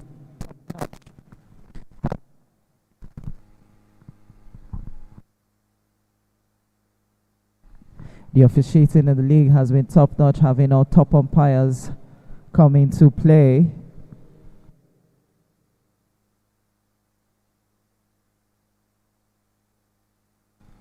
In this tournament. Just like Sean said in the first innings, later on in the course of the week or in the months to come, we will be seeing the Super 6 of the top tier of the Club Cricket Committee, which is the Lagos Premier League, where you have 6 teams at the top division slug it out for the prestigious Club Cricket Committee 2025-2026 season. But it's safe to say that 2 teams are going into the relegation. They are currently battling out with each other to see who wins a game before going to relegation, and that is both Super Eagles Cricket Club 1 and Rocks of Abeokuta Cricket Club. Both teams have been confirmed to go to the relegation, and the only team that survived but wouldn't be participating in trying to get to the prestigious trophy will be MRI Warriors Cricket Club. They would still remain in the Club Cricket Committee Lagos Premier League. But later on, we'll be seeing teams slug it out for the prestigious club. But at this point, what you're watching is the Super 4, where 4 teams in Division 1 are trying to find a way to get up to the Premier Division. GCU have been there before, so also is Lagos Asian Cricket Club. So both of them will be looking to get back, but today one of them has to win and one of them has to lose. Sheon, welcome back into the commentary box. Thank you very much, Abayomi. The brief is simple. For the duo who are coming in to come and bat for Lagos Asian Cricket Club, the brief is 7.4 per over is what is required for them to get over the line and claim their first victory in the Super 4 of the Division 1 fixture for the Club Cricket Committee. And the 2 opening batters, Afros Aslam and Femi Oduebo. And like we told you in the first innings, in case you are just coming back from Jupiter or Space or Neptune, the first 6 overs, which used to be power play, has now been tagged launch. And I'm sure that the captain of Lagos Asian Cricket Club, the reason he brought in these 2 batters is for them to come and launch. Abdul Rashid coming from the football field end. Great start to the delight of his teammates.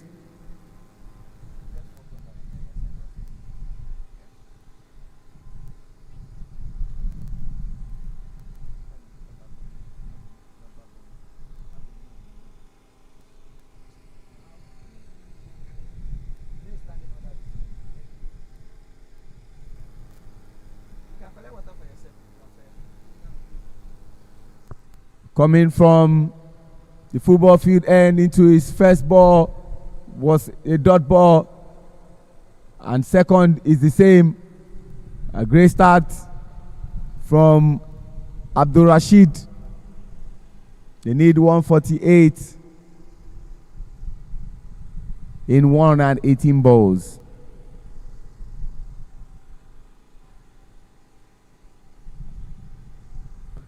Big kudos to our representative from Africa at the ICC T20 Men's World Cup in India and Sri Lanka, Zimbabwe, doing the unthinkable, beating two former champions, Australia and Sri Lanka. Is no mean feat at all. And we say thank you very much for representing Africa and representing us very well. I'll be keeping you up to speed about what's happening between India, the host, and defending champion, and South Africa. You know, the interesting part of it, Joe, is that there's so much talks played on the ground towards extra covers for a single. You know, Sean, there's so much talk as regards what will be the qualification process for next year's or for the next T20. Now, Zimbabwe and South Africa are in the top 8. Usually, once you get into the top 8, you get that automatic qualification. But now Zimbabwe is there. It means two teams have to qualify again from Africa. But there's so much rumors around what the process of the qualification is going to be like. Hopefully, ICC might actually look into it and have 2 teams qualify for that. Clarification is what Abayami is asking for.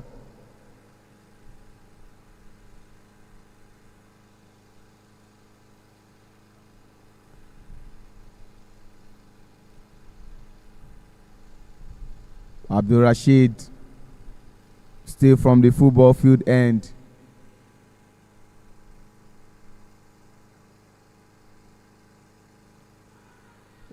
What a missed opportunity there. And when I talk about missed opportunity, see that again on replay.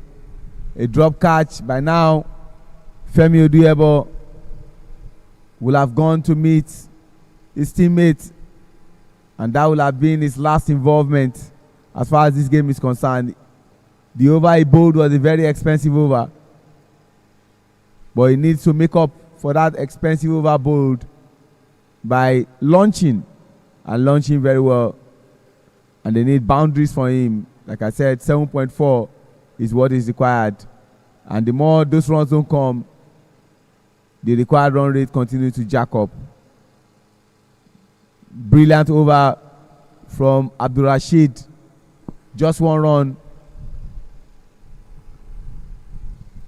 1 run considered in that over, and it's just like you said, Show, it's a brilliant over, but you can take 1 over out of 19 overs, or out of 20 overs to be bowled.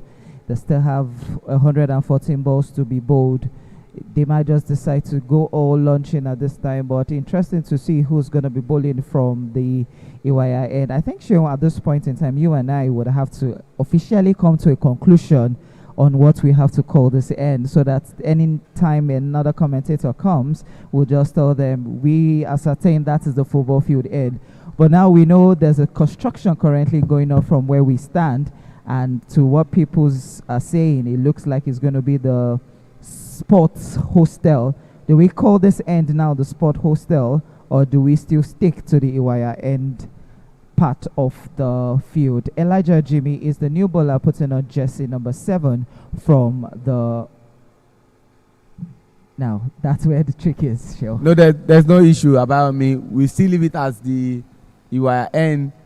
Pending the time the sport hostel will be completed, we just leave it as we're bowling from the sport hostel end, because that's closer to the cricket pitch than Iwaya. All right, very well said. So it's safe to say now that's Jimmy Elijah is bowling from the sport hostel's end.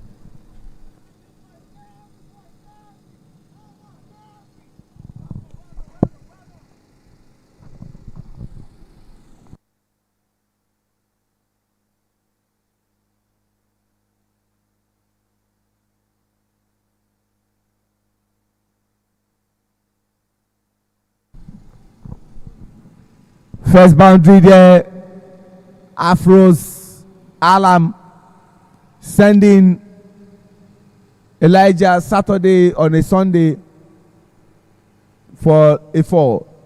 That is it again on replay. Calmly dispatching that ball. And the first boundary for the second innings.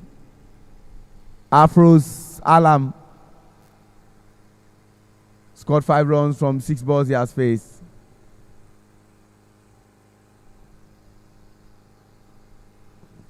Oh, brilliant shot. Brilliant shot. One day, back-to-back 4s, giving Government College UGHELI something to think about. Ramon Adelakun had to sprint down from where he's fielding from to come and have a conversation with Elijah Saturday. And one of the many things will be, please do well. We rely on you, and we know you can do it.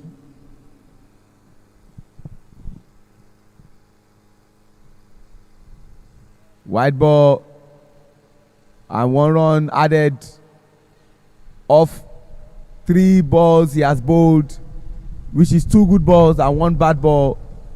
10 runs already considered, and Abayami said it, and said it nicely.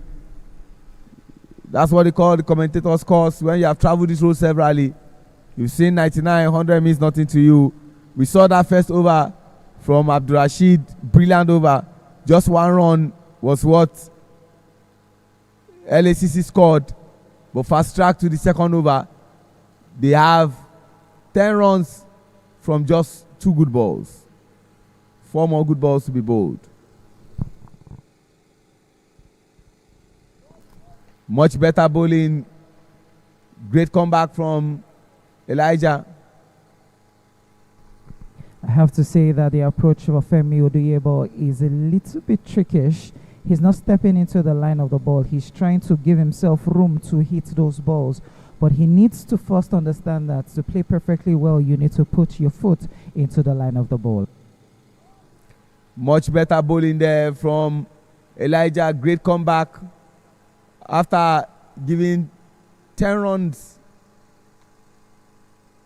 his comeback better. But there are still many more overs that is expected from Elijah, and his teammates will expect him to do the same thing he has been doing. Oh, brilliant. Brilliant from Elijah Saturday, Jimmy, to bring us to the end of the second over. 11 runs for no loss. Sure, you're very much right. Good comeback there from Elijah. But my question is still how Femi's approach towards those last 3 balls he faced. His legs were not very close to the bat. The balls were swinging out of him. If he had gone a little bit much forward to play that ball, he would have hit it in between backward point and covers to actually get that run there. All he needed to do was guide the ball with so much pace. But 3 dot balls in that over he still hasn't scored a single run, and he has faced 5 balls. So he's going to be putting much pressure on Afroz Alam, who is now going to be facing Abdul Rashid, who is bowling from the football field end.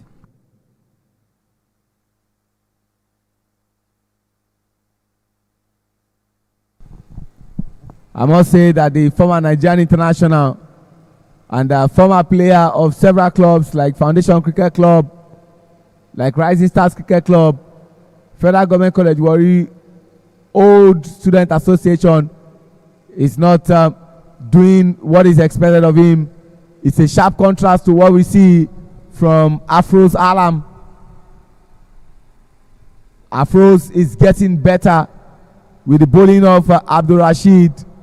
He found it difficult the last time out, managed to score just one run, but now into the third over. But more importantly, the second over from Abdul Rashid, he dispatched the ball for 4. That was a great shot there from Afro's Alam. Would we say that he was actually trying to study him in the first over, and now maybe he has picked the line where he needs to start attacking Abdul Rashid?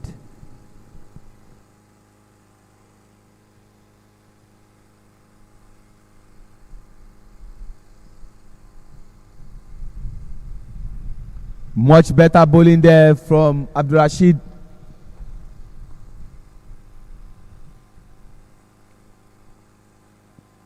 Afro's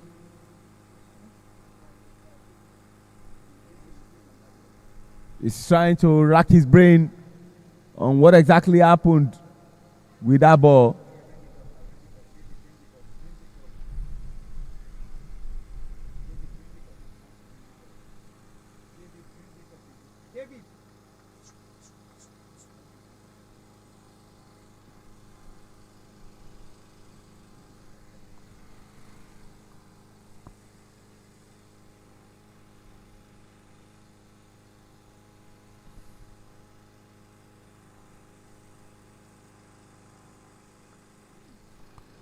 Oh, lovely shot. 4 runs. Afro's slashing the ball and slashing it very well. The replay will help you appreciate the aesthetics that came with that shot.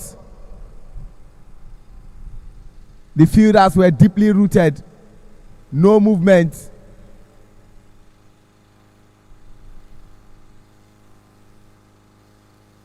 And in this over, already they have 8 runs. And gradually they are coming up from what is required.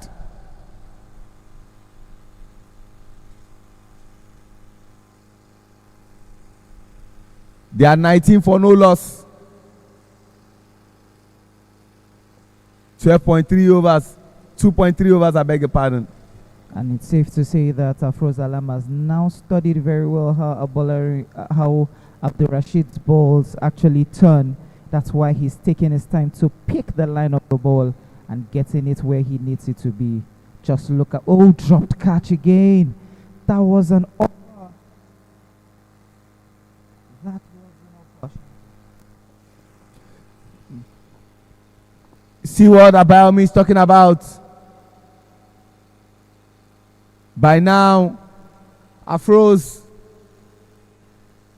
would have been sent back to the pavilion where his teammates are seated, and a new batter will be getting ready to come in. But he has another life and he will continue to bat. White ball seen from here. 20 runs for no loss of wickets. Afro's Alam has scored 17 runs. His intent is clear.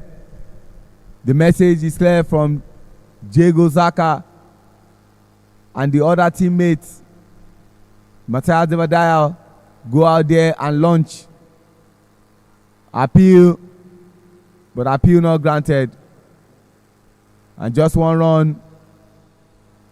Femi Oduebo would have an opportunity to put his name in the scorer's book for the positive reasons.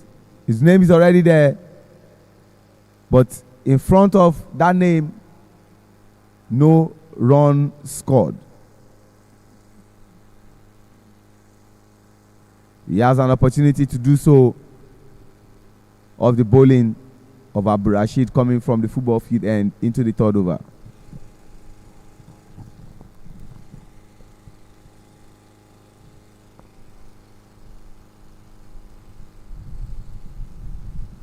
This game is finally poised.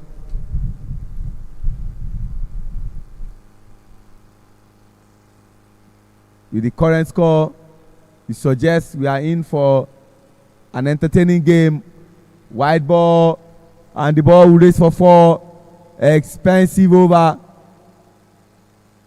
5 runs added, and Abayomi, as we speak, Lagos Asians Cricket Club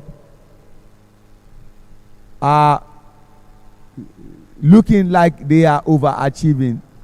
You're very much right, Sean. It looks like they're overachieving, and I'm trying to understand what the discussion is right there at the middle. I think Femi Duyebo is probably saying the ball didn't hit his pads, but umpire Rickson Tete signaled the leg by. From our end, we actually thought it was a wide ball, so obviously it must have hit the pads for that ball to have raced down to the boundary for 4. But this is where I'm more concerned about, Sean. You did well in your first over, just conceding 1 run. You come back at the second over and conceded 14 runs. That is very much questionable on the consistency, the concentration level, and the approach that these young lads have, especially in games. I don't think he was aware of the potential he has, because if he had gone with the second over, worst case scenario, if he had conceded 4 runs, it would have been less than that.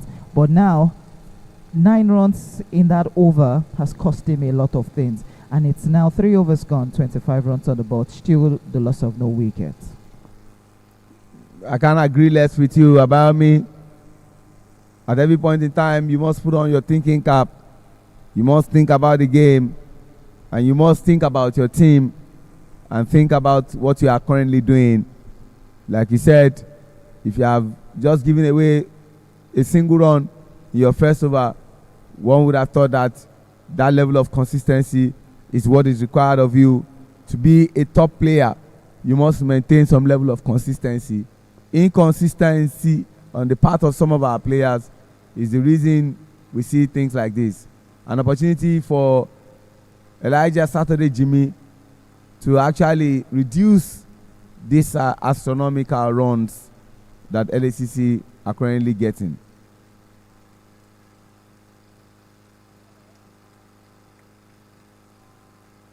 That's one. Like we always say, bowling is about variation. You vary the way you bowl, but when you also bowl, you try and apply some level of intelligence to what you are doing. Femi Oduyebo still is now on strike. He has only faced 6 balls and hasn't scored a single run. Misses it. Just look at what I'm talking about, Cheo. The ball was on the offside. He's stepping just straight, missing the line of the ball. He's relying so much on his strength when he just needs to play the simple technique of batting. The foot, it must be with where the ball is. His head must be in line. The shoulder must be in line. And he will just have a single boundary or a single run there. But rather, he's looking to go big, just like what Afrozalam is doing.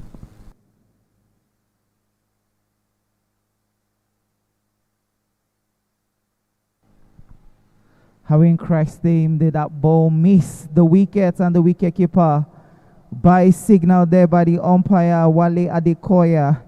Even Femi Oduyebo himself was quite surprised to see how that ball did miss his wicket, because he knew very well that that ball was on the leg side and he was standing on his middle stump. So he was just quite lucky. But all in all, Femi has still not scored a run, and they are now 30 runs on the board.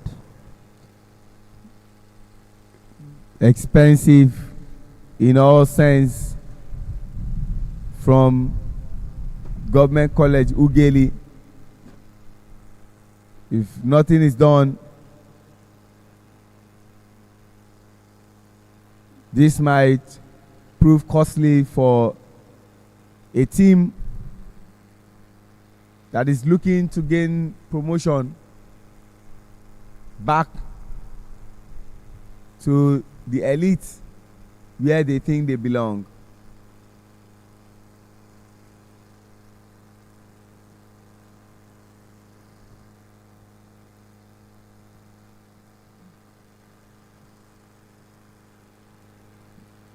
Femi Oduyebo is not applying himself very well.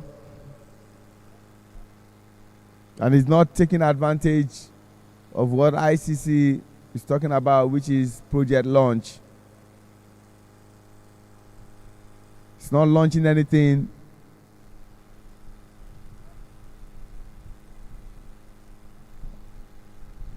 And rather than the launch that ICC talks about, which is LAUNCH, it does seem like what Femi is interested in is LUNCH, the launch that you have in the afternoon.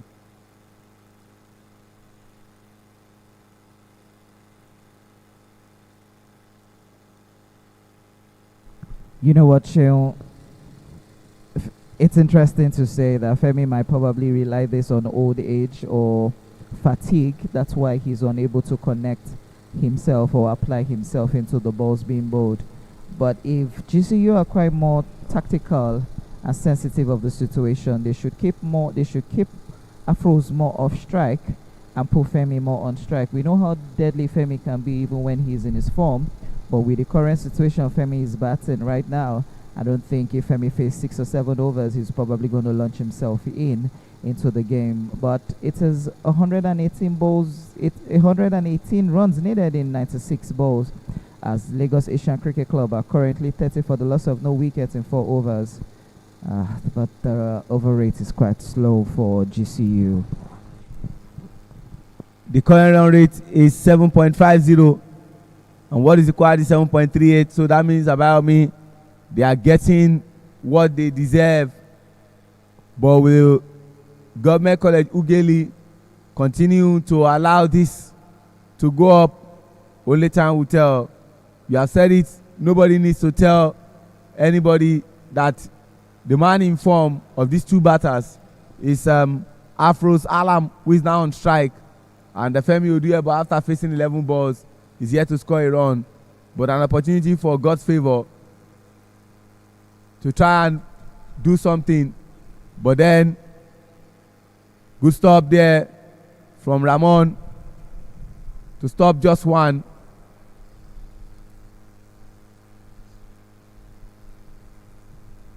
God's favor coming from the football field end.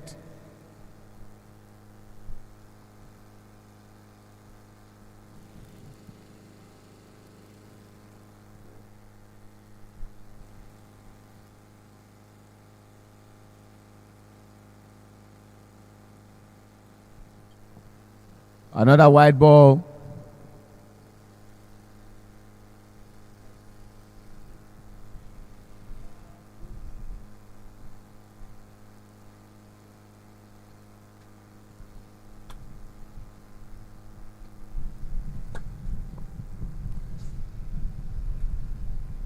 Something has to be urgently done. It does seem like Government College UGHELI require either a medium pace bowler or a spinner to just reduce this run rate.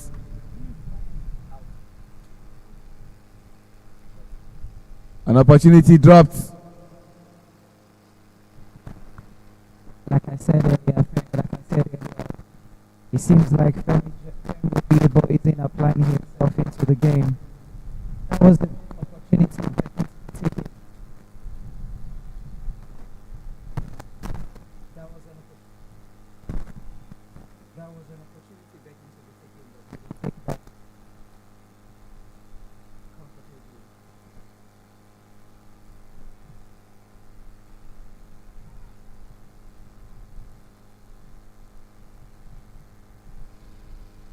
Question is, when will Femi score his first run? It will call for a lot of celebration after facing 2 overs by virtue of the total balls faced, which is 12, yet to score a run. I'm sure there will be a lot of ecstasy on the bench of the Lagos Asians Cricket Club when he eventually gets his first run.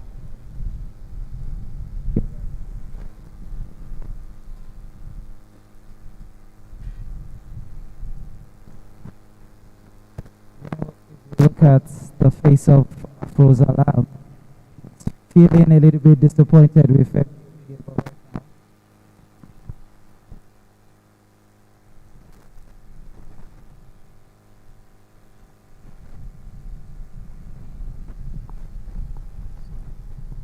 And trying to complete the thought of about me. He plays it up, but then he's safe. Finally gets a run, and not just one, but makes it two. Eventually puts his name on the score sheet after facing 14 balls. Finally scores his first run.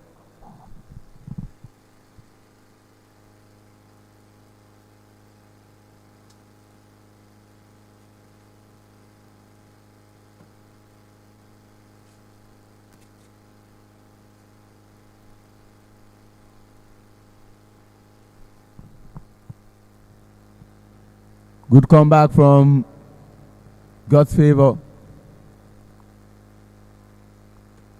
And one more over, and we would have come to the end of the launch. And see it again. This was what happened in the first innings. 147 for loss of 5. But now we are back into the second innings.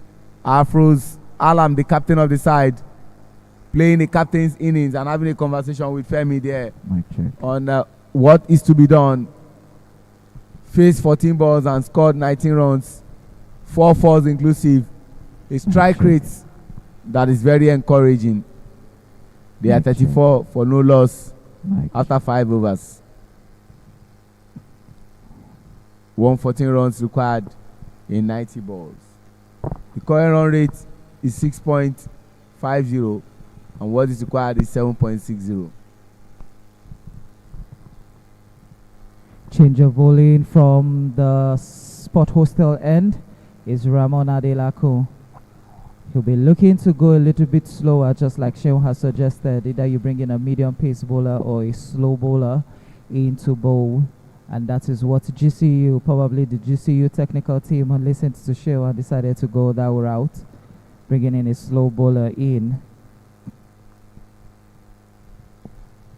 Ramon is vastly experienced with the off spin, and sometimes he bowls the leg break. But now when you bowl to an informed batter, you know very well that you just have to bring in your best A game. Afros goes high on the leg side, bounces to the boundary for 4.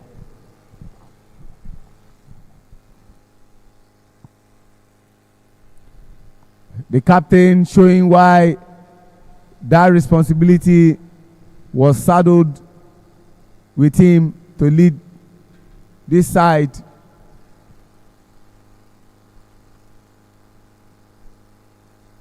And the first ball of Ramon, he had to be sent to the boundary. He needs to think about it very well. Much better bowling there from Ramon.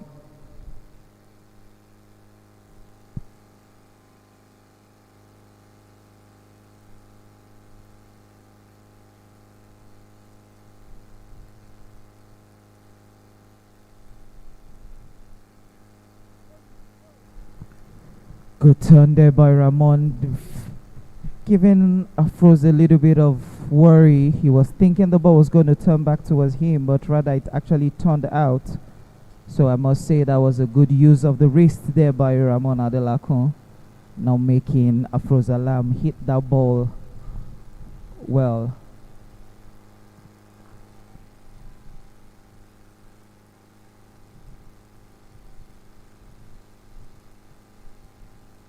This time he plays it a little bit late. I could only find jersey number 27 at mid-on for no run.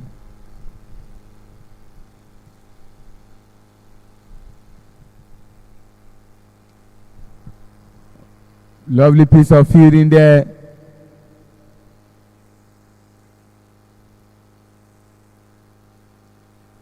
And after being hit for a 4 off his first ball, of his first over, but more importantly, the last over for the launch, he seems to have done well. That's high.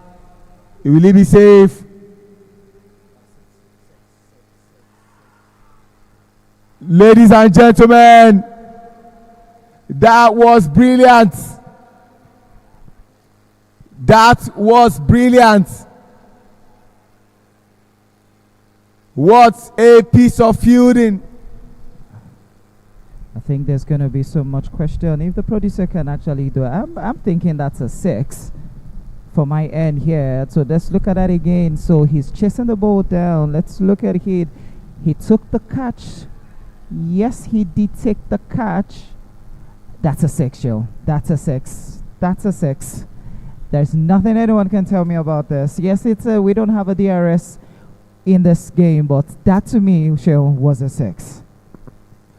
Well, they say sometimes umpires live and die with their decision, especially when that opportunity for you to have a third umpire is not there.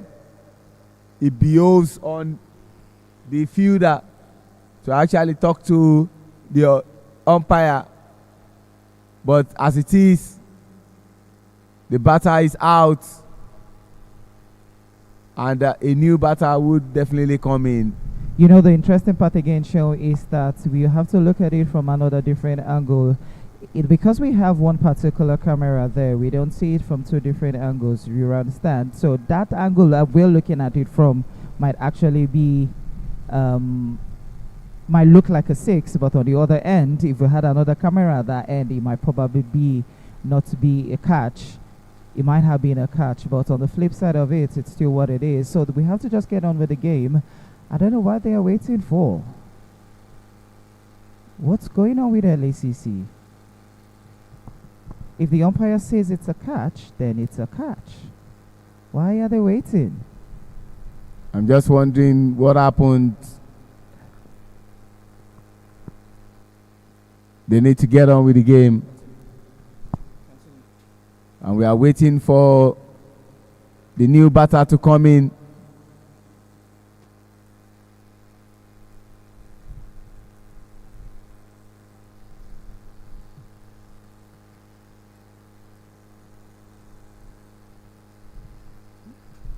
Division 1 Super 4 fixture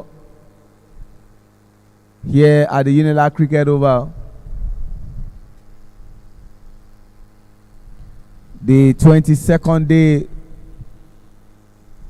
of the second month in year 2026. And this is the last Sunday in the month of February.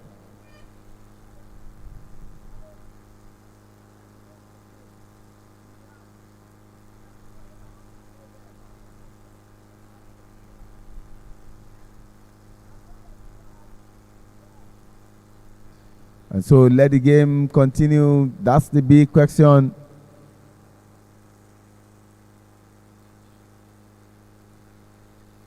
But the captain, Afroz Alam,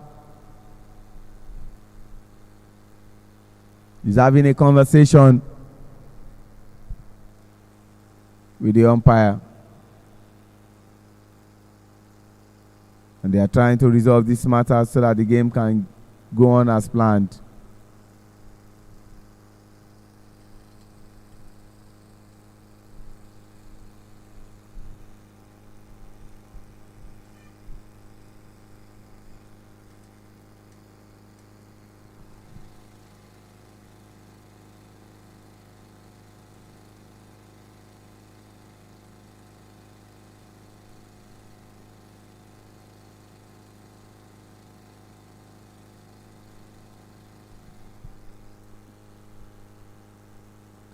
And very soon the game would commence.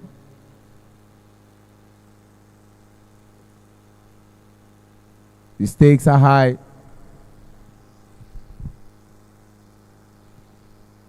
The incentive, its qualification for the Premier Division.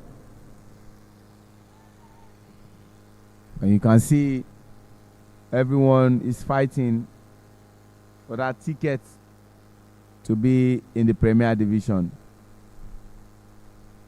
But quickly, let me take you straight to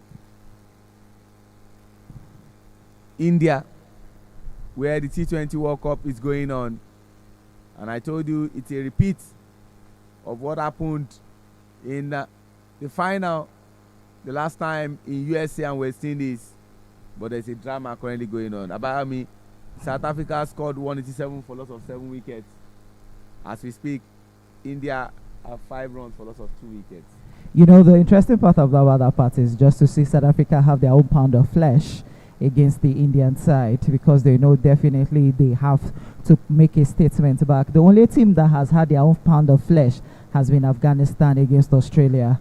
Australia hit Afghanistan where it mattered most in the ODI and the T20, but the last T20 World Cup, Afghanistan went all out against Australia, and they did have their own pound of flesh. But on the other side of it, South Africa is a good side. South Africa has just always been unlucky. You know, I'm a New Zealand fan, so you can understand where I'm coming from. But the flip side of it, Joe, is this. The question is, what jinx usually happens to South Africa? They get to the finals. The only finals they have gotten to and they have lifted it is the Test Championship, which I'm sure the whole of South Africa was quite happy. At least we had one trophy in the past 4 to 5 years. But this T20 would be a very good cherry on the cake for them if they can actually scale through to the finals and win. But don't forget, Shemo, Ponzi has it, or the bookmakers has it, this. Any team that can beat India in this T20 World Cup has the chance of lifting the trophy. You can see that again. The last time out, it was almost going to be theirs before that devastating moment. And ladies and gentlemen, we are back again. And 2 runs.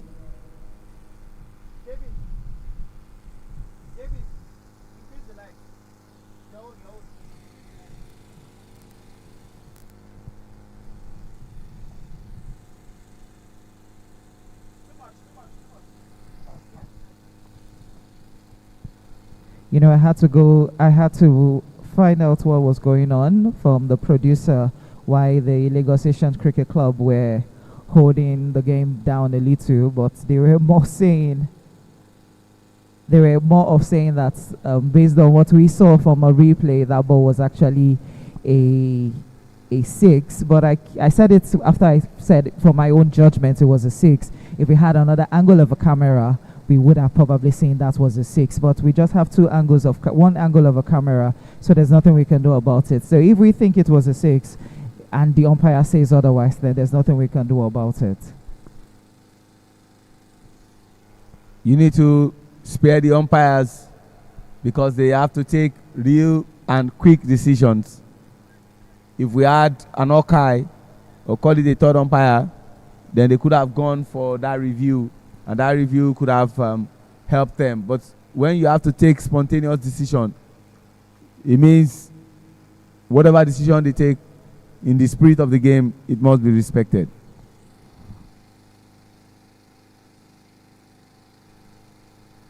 Femi Odeyebo is still struggling in the middle of the bat, in the middle.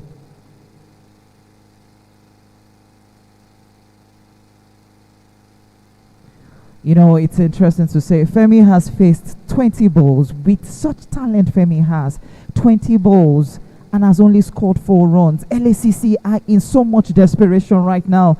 80 balls needed in 180 balls left in 108 runs. This is something Femi needs to work on.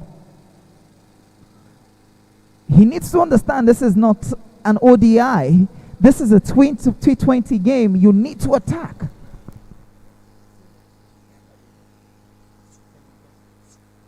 Like we say, the first 6 overs is launch. The 7th to 14th over is consolidation.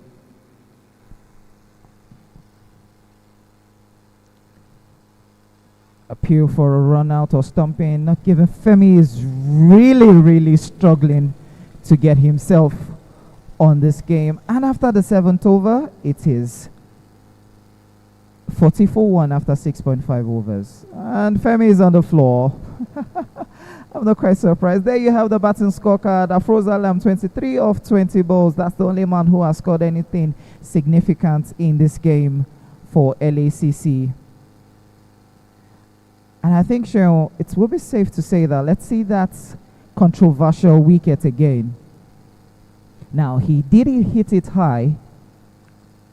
And look at it from the replay.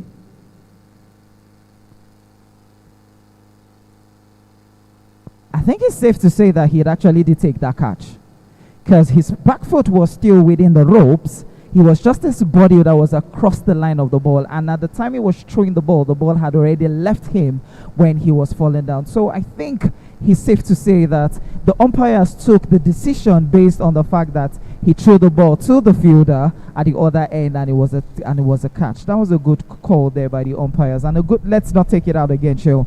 Let's give credit to the fielder for doing justice to that ball, even though it looks controversial. But it was a good attempt by the fielder with that ball. About me, I intentionally left that discussion, and it was a bit unclear for me. And they say if you're in doubt, you sometimes leave out.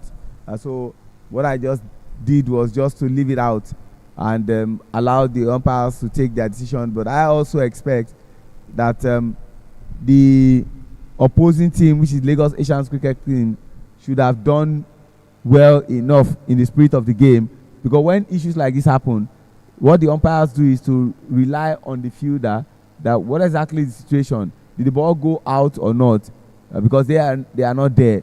But when you say it's a legitimate catch for you to throw it to your other fielder, then you just have to respect the game. But I can understand where they are coming from. Just imagine it was Femi Odiebo, who has not been doing justice with the bat, that was out. I don't think there will be this much of a talk. But because it's Afros, that's why this is happening. But again, that's a wide ball, and he continues to find the ball, and I'm sure that that's the person they want to continue to work with. Afros will now have to do something drastic, either retire Femi Odiebo, which I think is the logical thing to do. You're very right, Shell, because at this point in time, Shell only, Femi Odiebo only has faced 23 balls. Did he say only? Only him alone has faced 23 balls. Okay. Only just him. Yeah. If we're going to put it to perspective, now he drags this one down towards the leg side, but still finds a fielder who takes just one run. Now, you know, the good thing about it is this, Cheryl. Let's just quickly see if the producer can give us the batting scorecard. Now, look at it. Afros has scored 23 of 20 balls. Femi would have scored 5 of 24 balls. That's a lot of runs Femi has wasted. If he was pushing for singles, that would have probably saved them a lot of stress. Do you understand? But now he's putting himself too much under pressure, and he's putting LACC as well under pressure, because right now they believe that they were robbed of that catch. But it is what it is, Sheldon. You know what? At this point in time now, just like you said, you stay off the conversation. The less said about that, the better for us, and I think we should just do some moving on. There is no perfection anywhere.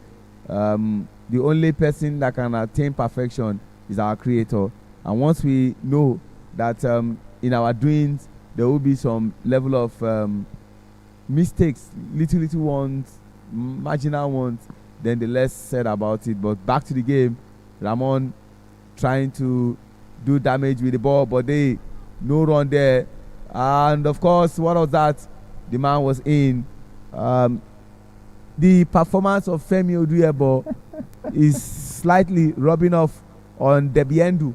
And I'm sure that going forward, if this game is lost, one of the reasons will be attributed to Femi Odiebo, who came in as an opening bat. And I'm sure with his experience and years of playing cricket, he understood that the things have changed now. We are no longer doing power play, we are doing launch. and you are not launching anything. Sheon decides to go down. He says Femi John isn't launching. So big about it. This is Femi Oduyebo isn't launching anything. So what is he still doing in the middle of the cruise? But it is what it is. Last ball of the 8th over. He goes high. Can this be taken? Got cut off. Oh, so unlucky. Still goes for the boundary for 4. He had an opportunity to cut that out, but that has gone to the boundary for 4. Debayas is the one who actually hits that last ball of the 8th over for a boundary. Just look at that intent and that way he played it. Even if the fielder had actually touched it, he would have still gone for a 4 because he was quick off the ground. And after the 8th over, Sheon is 48 runs for 1 wicket. Required has jacked up to 8.33 and they are currently 6.00. You have to give credit to the likes of God's Power and Ramon Adelakun for trying to cut off that expensive runs that LACC were at some point in time getting. But things have now slowed down a bit. We are now in the period of consolidation. And let's see how well they will do that. God's favor, you'll be seeking for it. And what favor can you get from God in a game like this as a bowler? Is either to get wickets or pray that your fielders help you to get that wicket.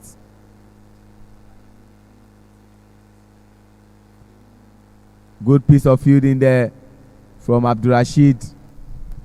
Sheon, just to cut you a little here, this is what I expect Femi to be doing right from the 3rd over. Now he's beginning to know that he needs to take charge.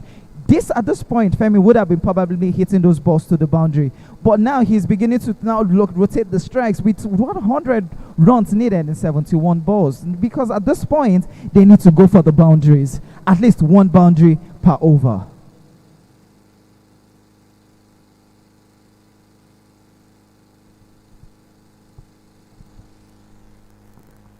They won't mind Government College UGHELI as long as those boundaries don't come and Femi Oduyebo is still batting. They will be very delighted that this is where we want our opponents to be.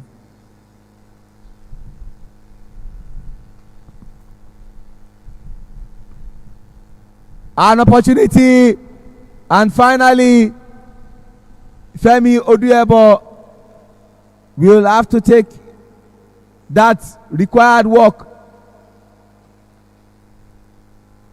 God's favor finally got that favor. So I'm looking at it. The wicketkeeper told him to cut off the pace of the ball.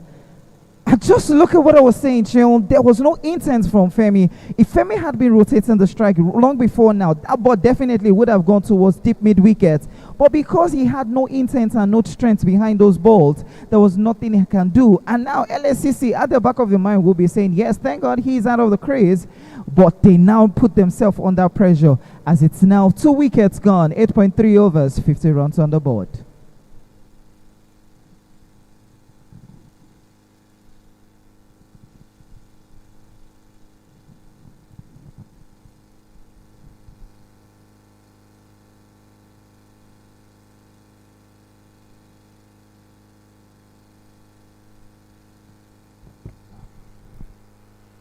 And straight to India.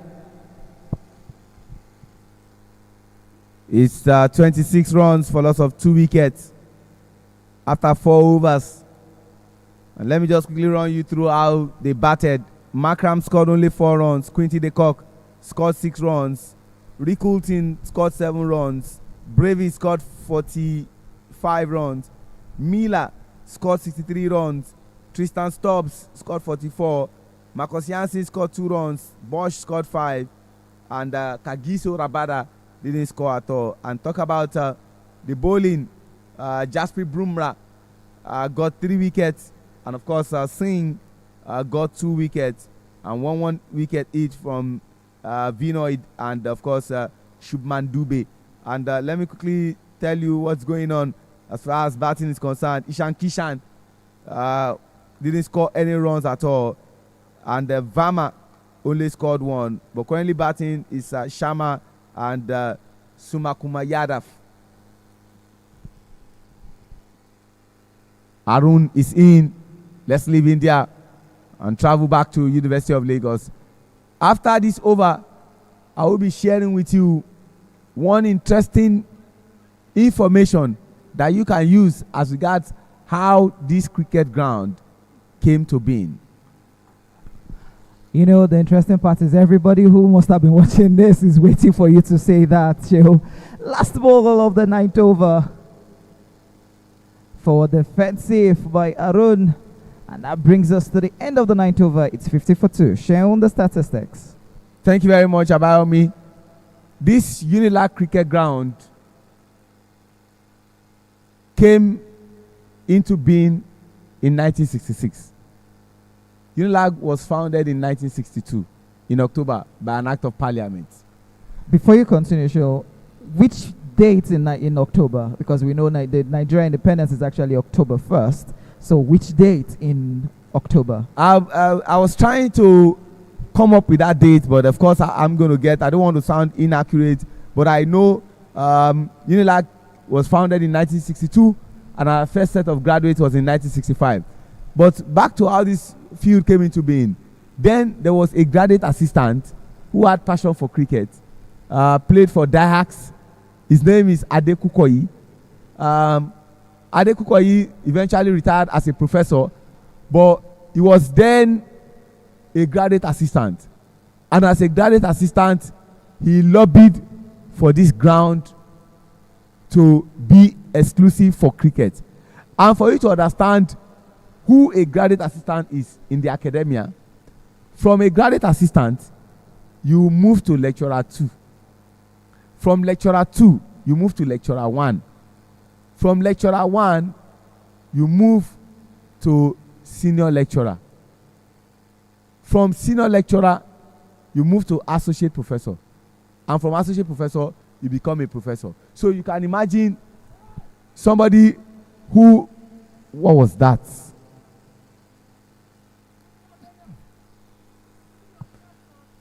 So you can imagine about me, someone who is very, very young. I mean, extremely young. It's just like a student of GSS1 fighting for something that you expect an SS3 student to be fighting for.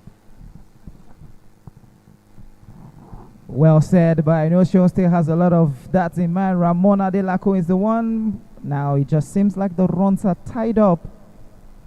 Just looks like LACC are going to be struggling. I know Sean still has a lot of history to say. Maybe he will say that during the drinks breaks so that a lot of us would know how the University of Lagos Cricket Oval came into being. But I know what people would love to hear most was how did the University of Lagos transition from the concrete surface to a six tough strip that we have currently, and possibly most people would want to know what's the best runs that has, or the best team that has scored the highest on this field and all. It's one ball left before we go for the break. And then I can see Sean from the commentary box. He's already checking his phone. And anytime you see Sean check his phone, he has so much things he wants to talk about. Last ball of the 10th over. Straight on the ground. And we'll be going for drinks break. Sean, do you still have more of those history for us, or do we just go on a break? Well, let's go on this break. But one thing is sure, the current Vice Chancellor of University of Lagos, Professor Folashade Tolulokpa Ogushola, OONFAS, is the first female Vice Chancellor, but more importantly, the 13th Vice Chancellor. So before her, we've had about 12 Vice Chancellors who were all male. But you talk about this ground, how it transitioned. In 2020, the UNILAG cricket alumni, which are also part of the sponsors of the league, decided to say, how do we celebrate and immortalize Professor Adekukoyi, who is still very much alive? Then in 2020, he clocked 80 years. And so they all came together, the likes of Dr. Uyo Sanusawaru Akpata, Mr. Kwesi Kofi Sego, and Dipo Idowu, all of them, numerous, they all came together and said, what do we do to this man who was not only our coach at some point in time, but also grew to become our team manager because of his passion for cricket. And so they said, most times, it's not when people pass on that you begin to remember their legacy. While you are still alive, let's do something. And so what they now did in 2020 was to say, let's make this ground that Professor Adekukoyi labored for precious to him. And they came together. We had the turning of the sword. I was the one who hosted that turning of the sword. And then it was during the tenure of Professor Oluwatoyin Temitayo Ogudipe, FAS, the 12th Vice Chancellor of University of Lagos. It was one Saturday, and so Professor Adekukoyi was here alongside those past UGHELI cricket alumnus. They all came and they turned the sword. They had an agreement with the university management that this place will be exclusive and exclusive for cricket and cricket alone. And what they did was to invest a lot of money in the tune of close to 60-70 million in getting this place to where it is today. And over the years, they have constantly and consistently maintained it. Big shout out to the team manager of the successful under-19 team to Malaysia, our female cricket team. We are still waiting for ICC decision because, hey, we got into the Super 6. We are not supposed to go through the qualification route, but we are still waiting for decision. Femi John was the secretary of the UGHELI cricket alumni who was in charge of everything in terms of making sure that the T's are crossed and the I's are dotted. And that's why we have what we have today. Today, we can now boast of a good cricket pitch that can host games. And guess what? The first international game that happened afterwards, when everything was set, was the bilateral series between Nigeria and Sierra Leone. It was a 6-match bilateral series. They beat Nigeria in the first game, but Nigeria went on to beat them in the next 5 games. Guess what? Peter Aho, who now plays for Super Eagles Cricket Club, had a terrible game, and the coach then, Deshabandu Asanka Pradigursinya, dropped him, but brought him back in match 5 of that tournament. That was where Peter got upset and broke a Guinness World Record. Took 6 wickets for 5 runs in 3.4 overs and 1 maiden, and that is still a Guinness World Record. Interesting, Shell. The way you keep those statistics, I think a lot of cricketers will be very jealous and feel a little bit under their sleeves that a man who played cricket only in secondary school, and that's the famous Igbobi College. No, that's disrespect to me. I am a gold medalist and a bronze medalist at the Nigerian University Games. But let's keep it at that, and let's get back to the game so that Abayomi does not make me a topic of discussion. Durotoye Gideon is into his first over. He did well with the ball, with the bat, and they are expecting him to do well with the ball. After the drinks break, 53 for 2. Two batters know they need to build a partnership if they're in any way going to get this. He decides to drag that on the ground. They'll just take one for that.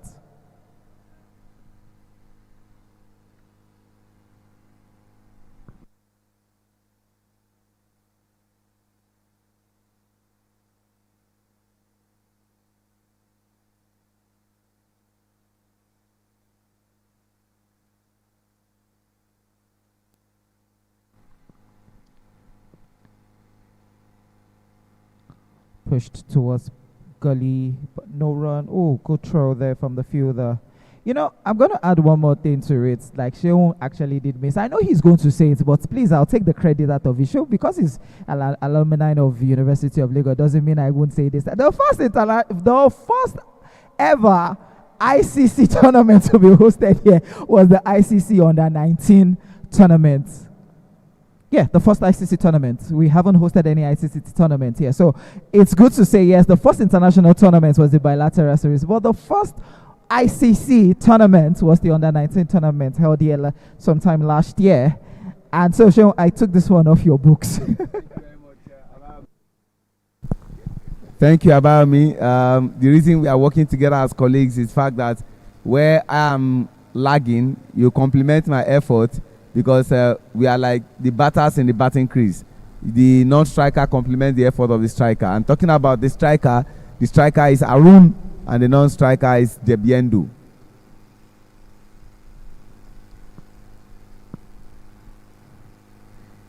I don't know why the fielder there, Abdul Rashid, had to dive. All he needed to do was just stop the ball or pick it up and throw it back to the fielder that was coming so he can get a ball or 1 run for that. Let's see that again on the replay. He struck that well. Just look at when he dived. All he needed to do was just run, pick up the ball and throw back. But he wanted to show that he's probably going to get a call to the national team. Well, if he does well, it's not beyond him. And I was thinking the other person running from that channel will have just stopped that ball, but he felt, let me not collide with Abdul Rashid. The reason he left that thinking he was well covered, but unfortunately that was not the case.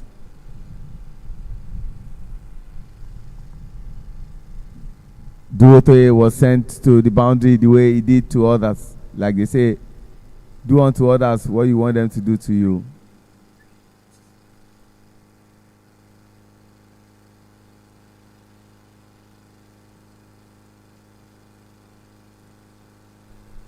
"88 runs needed in 55 balls. At what magic can they do at this point? He's gone high, he's gone big. This should be taken easily. He makes a mess of that. And is that a 4? Yes, it is a 4. Good call there by the umpire, Rick Sintete. Because I was about to say that should have gone to, that's a 4. But that's a good call there by the umpire, Rick Sintete, knowing truly well that that actually did go to the boundary for 4.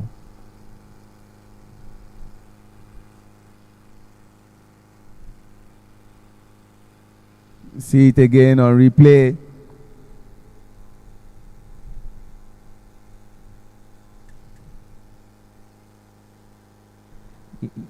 You know the good thing about this whole thing show, the replay shows a lot of things.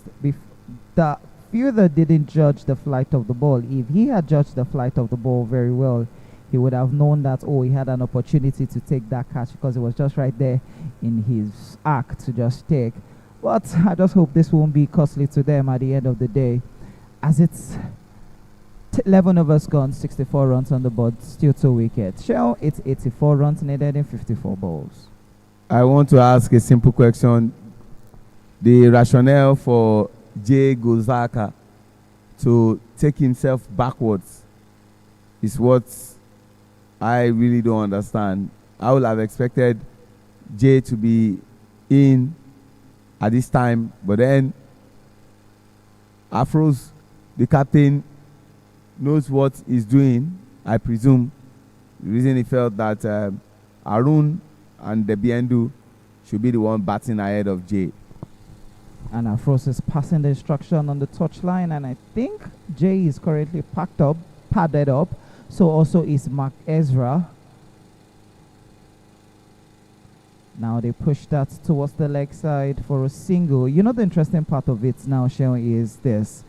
If Femi Odoyebo has been doing this earlier on, they would have probably crossed the 70 mark. But all hope is not lost if they keep rotating the strikes and just wait for those loose balls and punish those loose balls. They might get into a comfortable position at the end of the day in winning the game.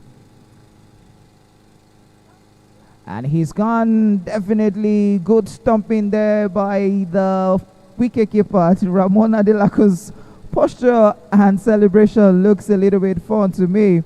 He had to drag the batter out of the crease. Again on the replay, you can see how it is. He knew the moment the batter was coming out. He just waited for that ball. That looks more like a very good intention there by Ramon, getting the ball away from the batter and forcing him to get stumped. And big credit must go to Emmanuel also. His alertness was also highly commendable in ensuring that Debiendu lost his wicket. And good bowling there from Ramon, bringing all his experience to the fore in ensuring that that wicket was gotten. So they are 65 for loss of 3 wickets.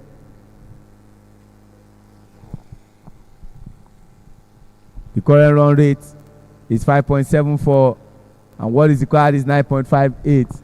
And that's what you get when you continue to dot balls and you don't score runs. You invite pressure to yourself, and in comes a new batter.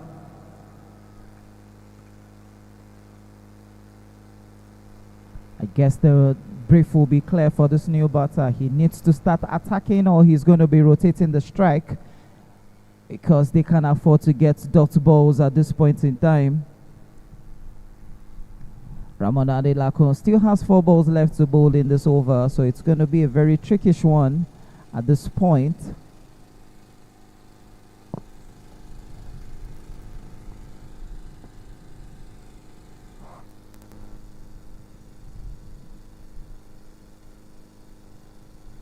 Also unlucky, tracks that towards the leg side, and they'll just take 1 run for that. And the new batter is Koshid.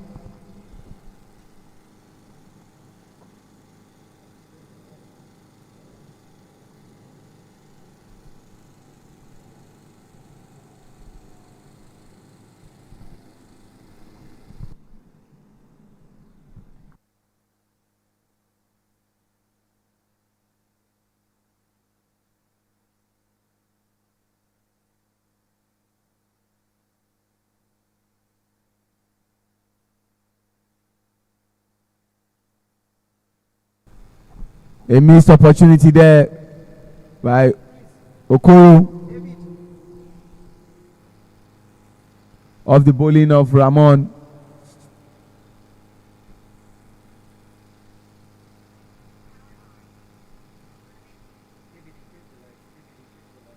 Wide ball. Abayomi from UGHELI Cricket over. Let's head straight to India, where the game is currently going on between India and South Africa as we speak. After 7.3 overs, India are 44 for 4, and when you look at it in that figure of speech, 4-4-4 gives you a metaphor. Another wide ball.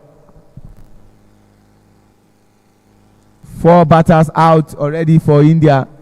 I'm sure things are getting worrisome for the Indian fans. And the current run rate is 5.75. But what is required is 9.80.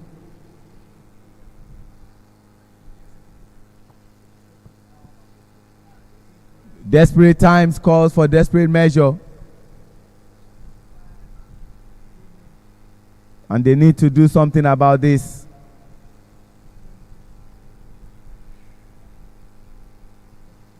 They are about to introduce a new bowler.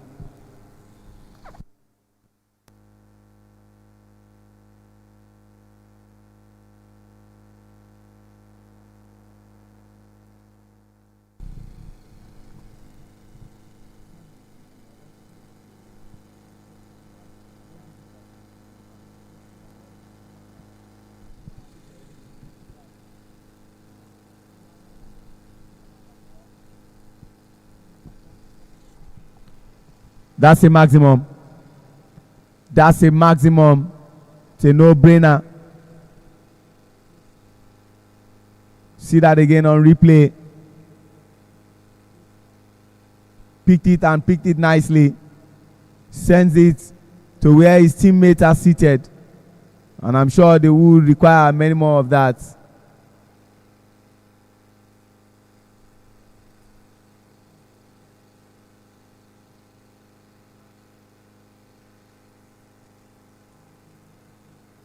A trickish ball.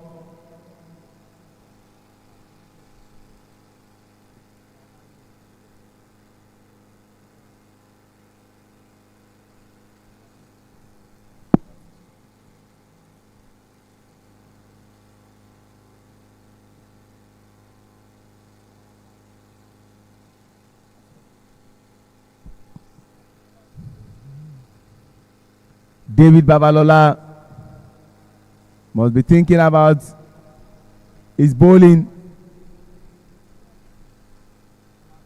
Can they 2-2? They want to. An opportunity for a runner chance. And of course, they get it. They get that wicket. It was almost looking like they didn't understand the brief, but it became clearer after picking the ball. What was that batter thinking of? He had himself to blame. He slept on it.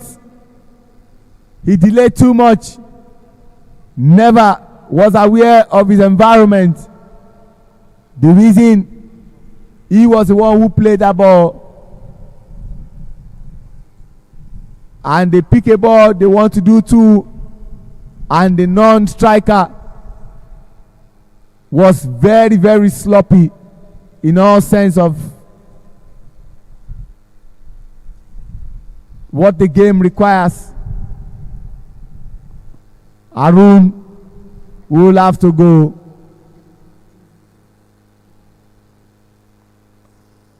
And now it's 4 wickets. Mahesh is in.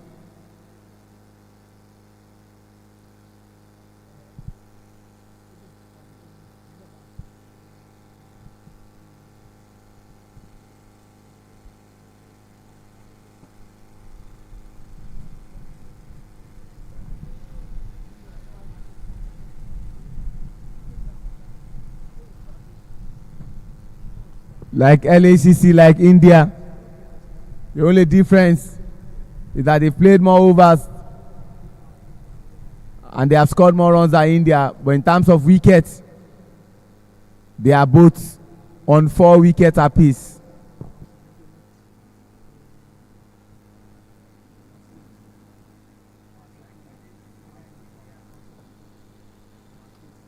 He plays the ball up, but then he's safe. And just 1 run. And again, it's Mahesh that came in, not Jay. A bit of worry here.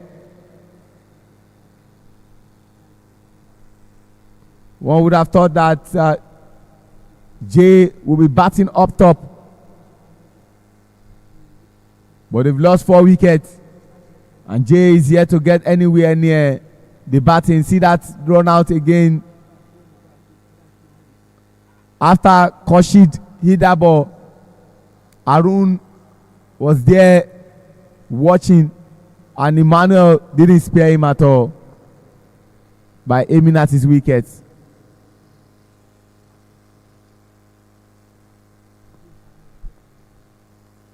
Thirteen overs gone.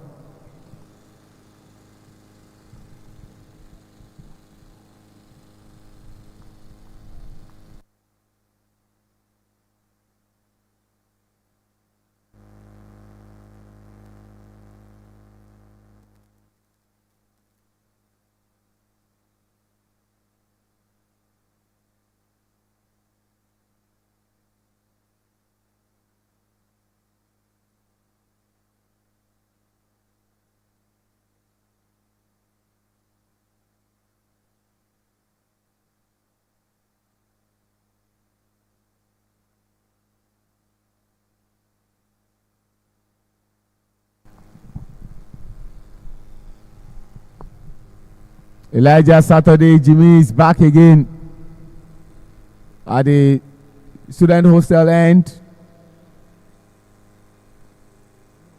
into the 14th over.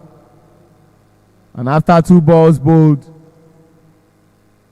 no run, pressure continued to mount for LACC.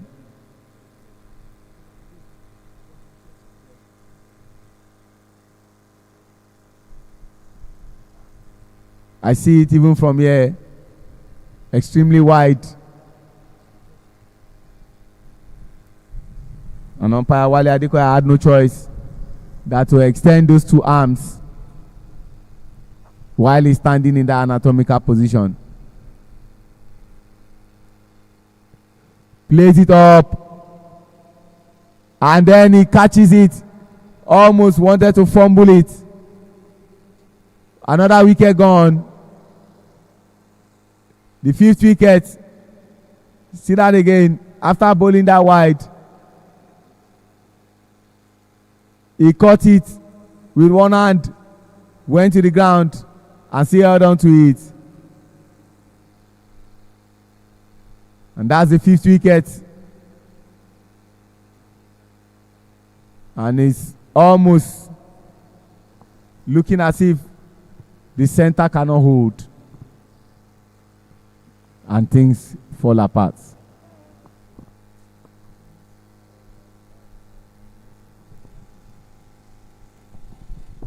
Here comes Mark Exer.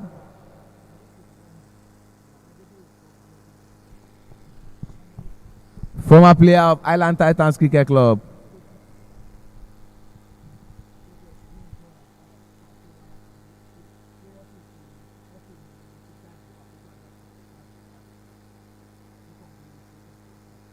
And whatever is happening here in Lagos is also happening in India. Lagos Asians Cricket Club have lost 5 wickets. India have also lost 5 wickets.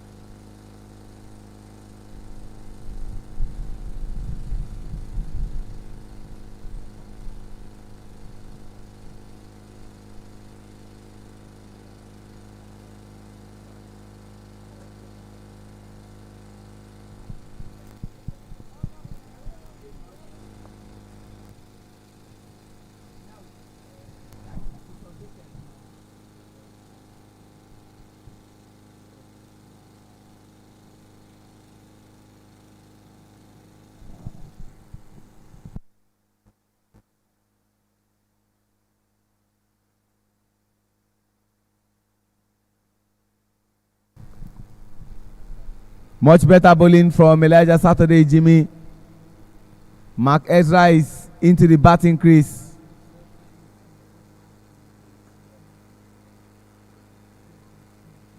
Which Venom, he strikes the ball.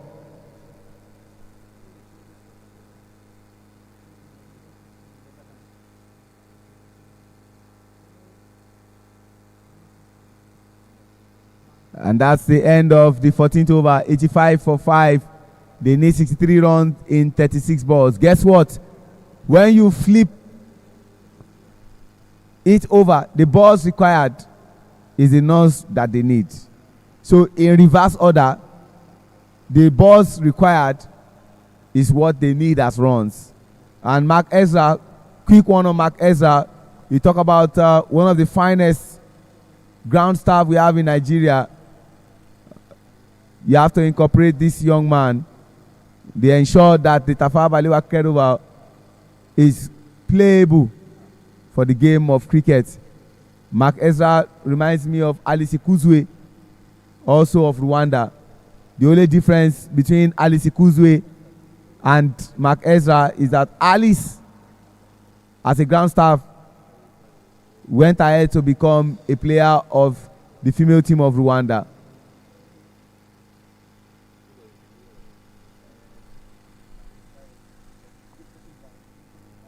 Durotoye Gideon.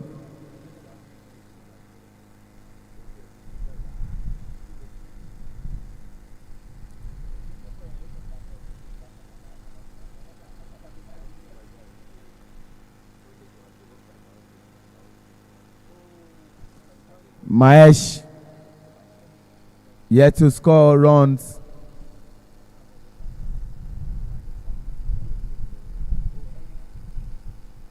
And just when I asked, he answered me by scoring 1 run. And what a sheer coincidence. The 2 M's that are batting, whichever one is batting, is facing a D, which makes it MD.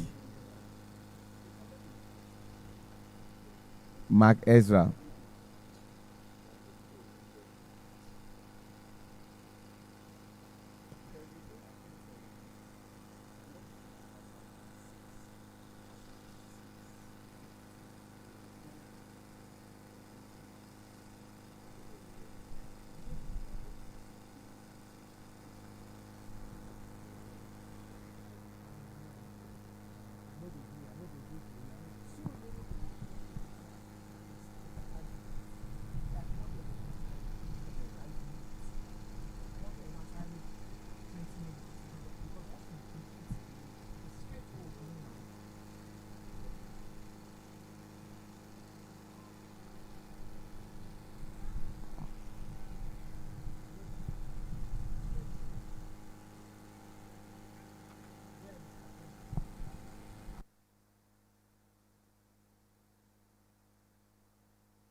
14.4 overs gone, 87 runs for 5 wickets.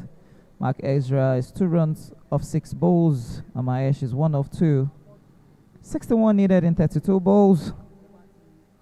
Next that, but that would race to the boundary, or can that be cut off? Good piece of fielding there by Elijah Saturday. Jimmy cutting that off, ensuring that no run, or 1 run is taken actually from that particular last ball. And with that 1 run, they are 88 for 5, 15 overs gone. 30 balls required, 60 runs needed to win. But for Government College, UGHELI needs just 5 wickets to end this game if they want it to be in their favor. But LACC, that's the Lagos Asian Cricket Club, needs 60 runs off 30 balls. And it's going to be a tough one at this point in time. Shehu Ajidaba is just trying to fly between University of Lagos Cricket Oval and to the Calcutta in India. All is basically about cricket. You can say that again. I told you that what we require these days is to first launch in the first 6 overs, the 7th to 14th over, you consolidate. The 15th to 17th over, you accelerate. And the 18th to 20th over, you finish. But it looks as if, except a miracle happened, this is almost finished as far as this game is concerned. We are into that consolidation mode. The boundaries are proving difficult to come by. Mahesh and Marquez are still batting.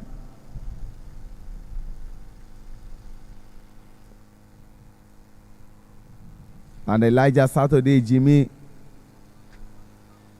on a Sunday, hoping for Mother Luck to smile on him with the ball.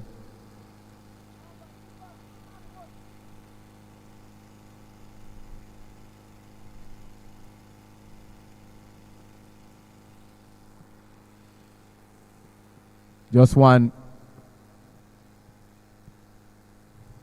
And that's all they require.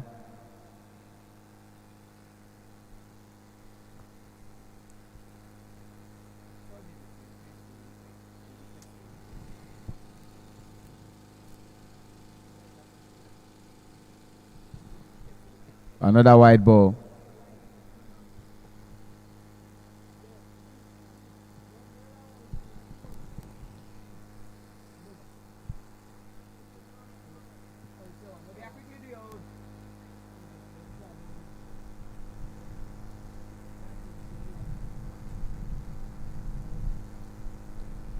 Only Elijah can explain what exactly he's doing. And I'm sure what he's doing is never going down well with his teammates. He needs to understand that this game is not done and dusted. There is still an opportunity for LACC to have a fighting chance. But he needs to think and think it through what exactly he's doing. That's much better. You will definitely get the applause of his teammates with that.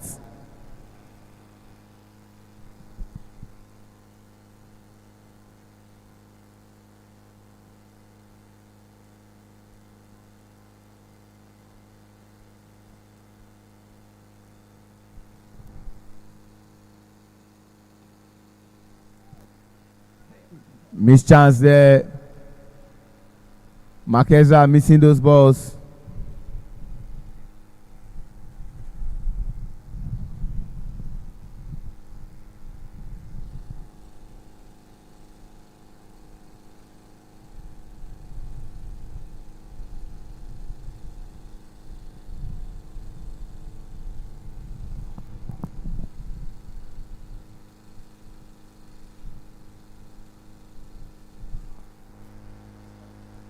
The pad, but not threatening the Storms for the umpire to give an out for LBW.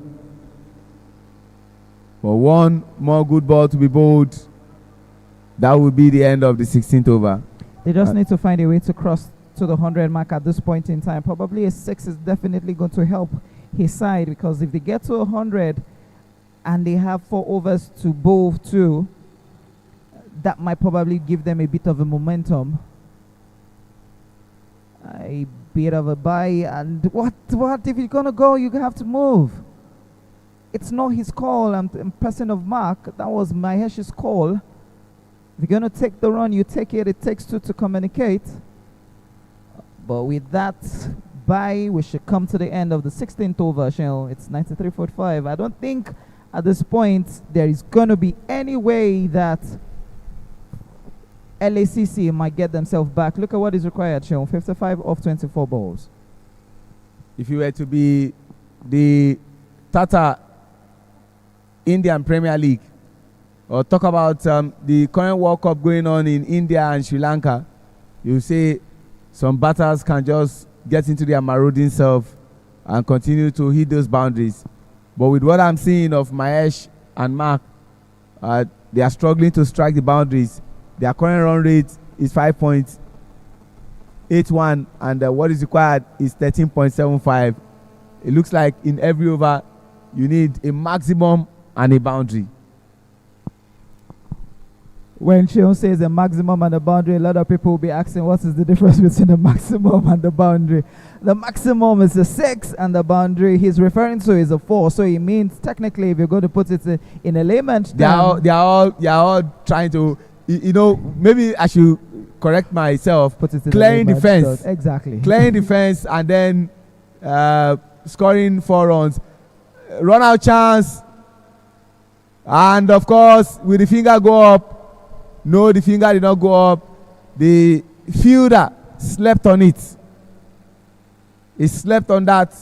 And that was a missed chance. I think the fingers are out because Mark is taking a walk. I think it's just best we see that again on the replay and see what really happened, because I think the umpire raised his finger. So just look at that. Oh, okay, he's not out. Okay, he's not out. He's not out. He's back into the crease. Because I was quite wondering, where was he walking to? Maybe he's tired, he wants to go home.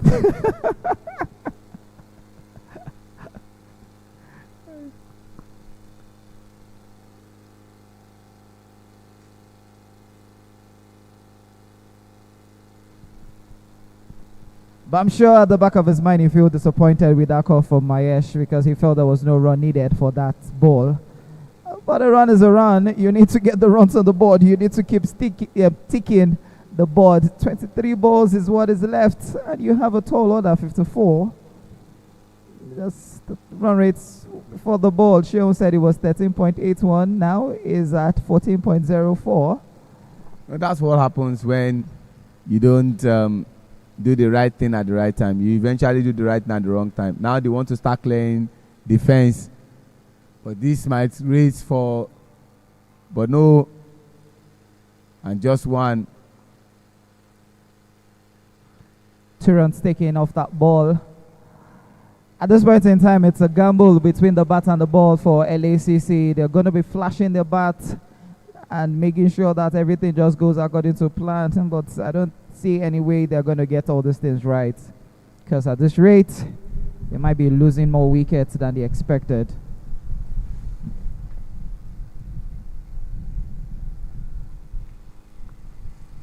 That's a dead ball. Abdul Rashid started out well in his first over. Just 1 run was conceded.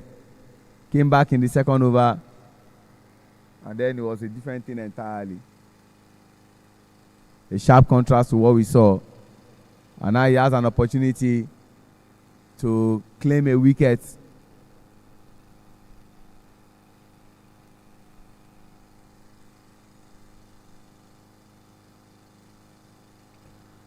We are almost coming to the end of that over where you are supposed to be consolidating and accelerating. because consolidation moment is over. Acceleration moment is where we are almost getting into completion, and then we get to that place where you need to finish.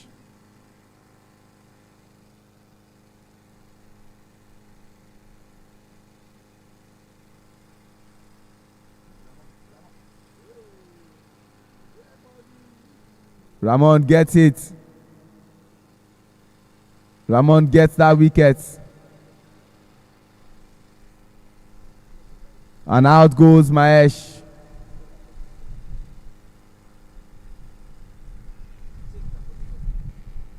See it again on replay. The bowling of Abdul Rashid. Finally, Ramon gets under it. And ensure that that wicket didn't go.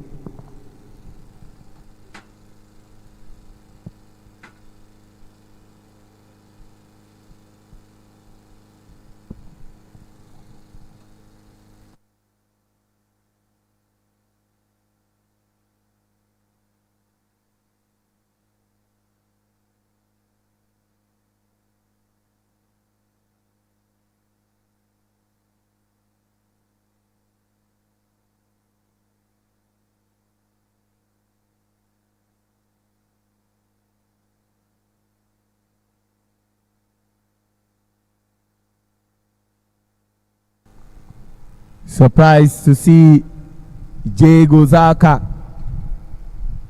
coming in the 17th over, and almost immediately getting himself ticking and scoring 1 run, and 1 more good ball to be bowled will have come to the end of the 17th over.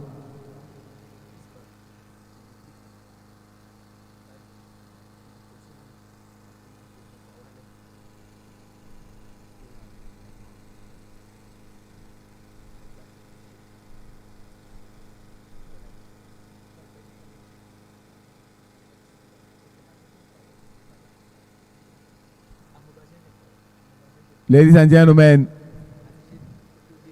no run offered by Mark Ezra, and that has brought us to the end of the 17th over. 97 for 6. They need 51 runs in 18 balls. The current run rate is 17.00. The current run rate is 5.71, but what is required is 17.00.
Duoto strikes after searching, get the wicket of Jay Gozaka to now bring the total wickets to 7. The replay help you appreciate the bowling of Duoto Gideon, and that is the wicket of Jay Gozaka on replay. From this end, it's safe to say that Lagos Cricket Club and Government College UGHELI Cricket Club, when they will be facing off next week, it will be a battle of 2 teams that have not lost any game. And that will be on the 1st of March 2026. What a game. We can't just wait.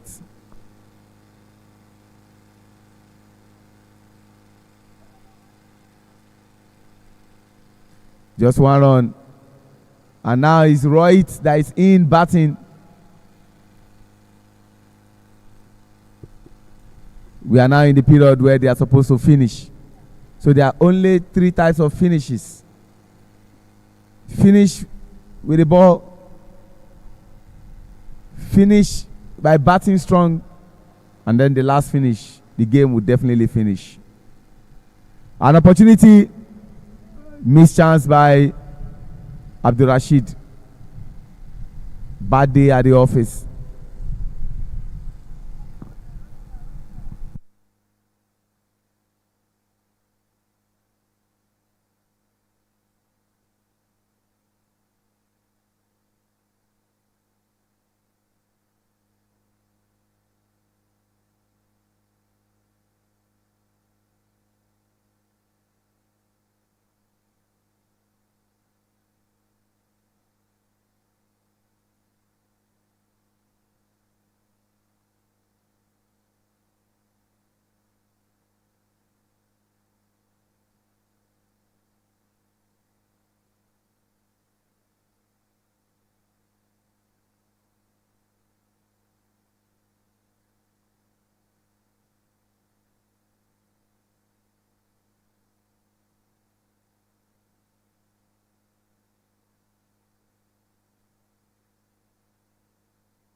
Durotoye coming from the hostel end. And just one. Ramon sees no reason why he should do that. 1 is good, so that 1 does not turn 2, 3, 4, sometimes 5.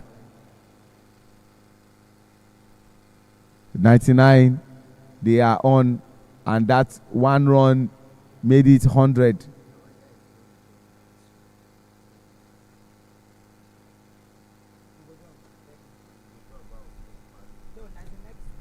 Plays it up.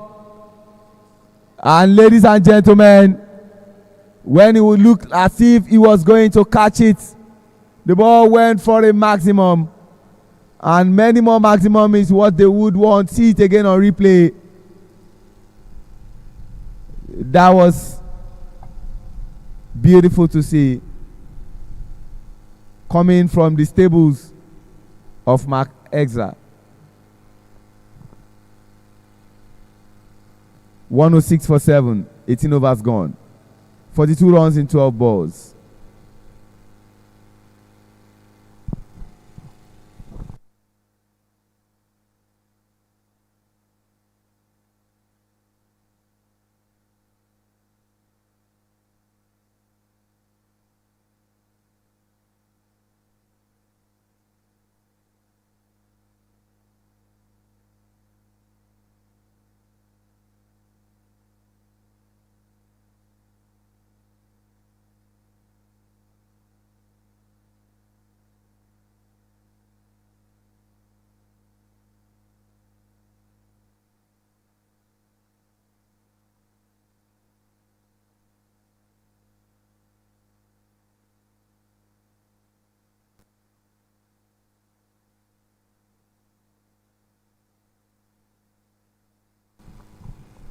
Abdul Rashid is back from the football field end. The penultimate over. Just 1.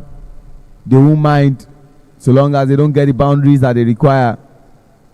It's looking more like a daunting task for them to score 41 runs in 11 balls. Looks highly impossible. But they say impossibility is nothing. Makreza and Rohit plays it up. And he's safe. Can they do 2? No. And if he continues like this, scoring those singles, they will be very, very happy about it. And I mean, happiness for the opposing team. Government College UGHELI got relegated the last time out, and I'm sure their eyes are fixated on coming back to rub shoulders with the elites and the big boys in the Premier Division. Much better bowling there from Abdul Rashid coming from the football field end.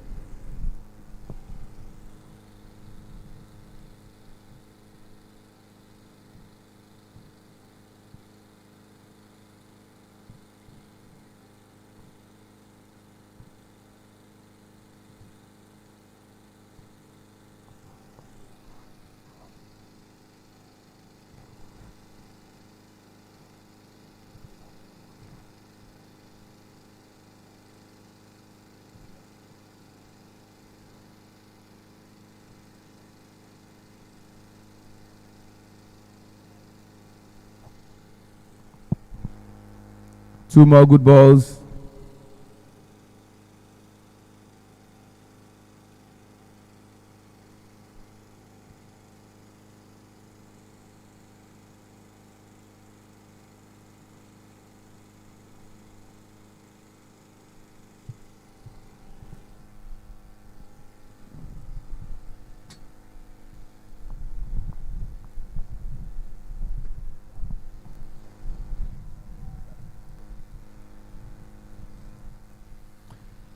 Game gradually winding down. We are into the penultimate over. And one more over. And that will bring us to the end of the second game. Congratulations to Lagos Cricket Club for getting it over the line over Thunderbolts.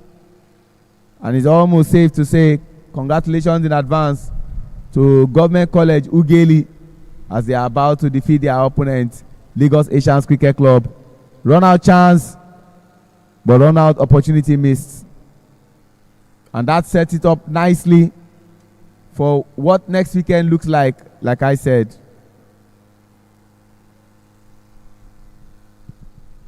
"37 runs in 6. I recall Ben Stokes, that over of his. And they said, remember that name. Carlos Braithwaite of West Indies tortured Ben Stokes, who is not part of this team, at the ICC T20 World Cup in India. But quickly, let me take you straight to that country that is hosting the World Cup alongside Sri Lanka. It is a terrible day at the office. There are 100 runs for loss of 8 wickets. India. Last over.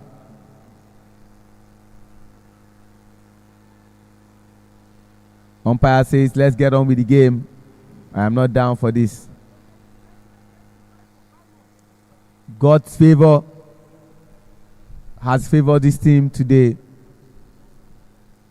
They require the favor of God, but they also put in the hard work with some of their batters. The likes of Duro Toye, now also leaving out David Babalola and Pius Favor, who got injured at some point in time. 3 of them contributing very well with the bat. The reason they are here.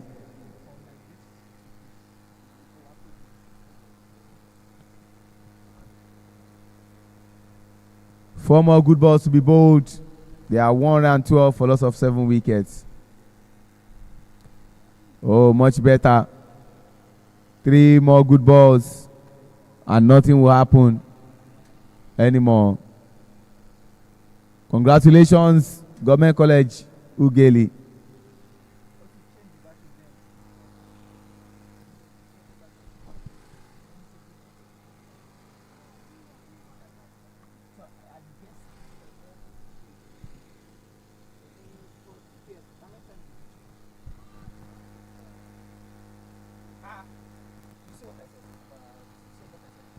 Four runs. These are the kind of things that get bowlers upset. That you should be able to help me while I'm trying to do my own part.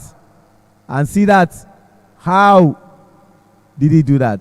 That was terrible and poor fielding from a player who was brought on QIP and plays for the team that has yet to taste a defeat, Foundation Cricket Club.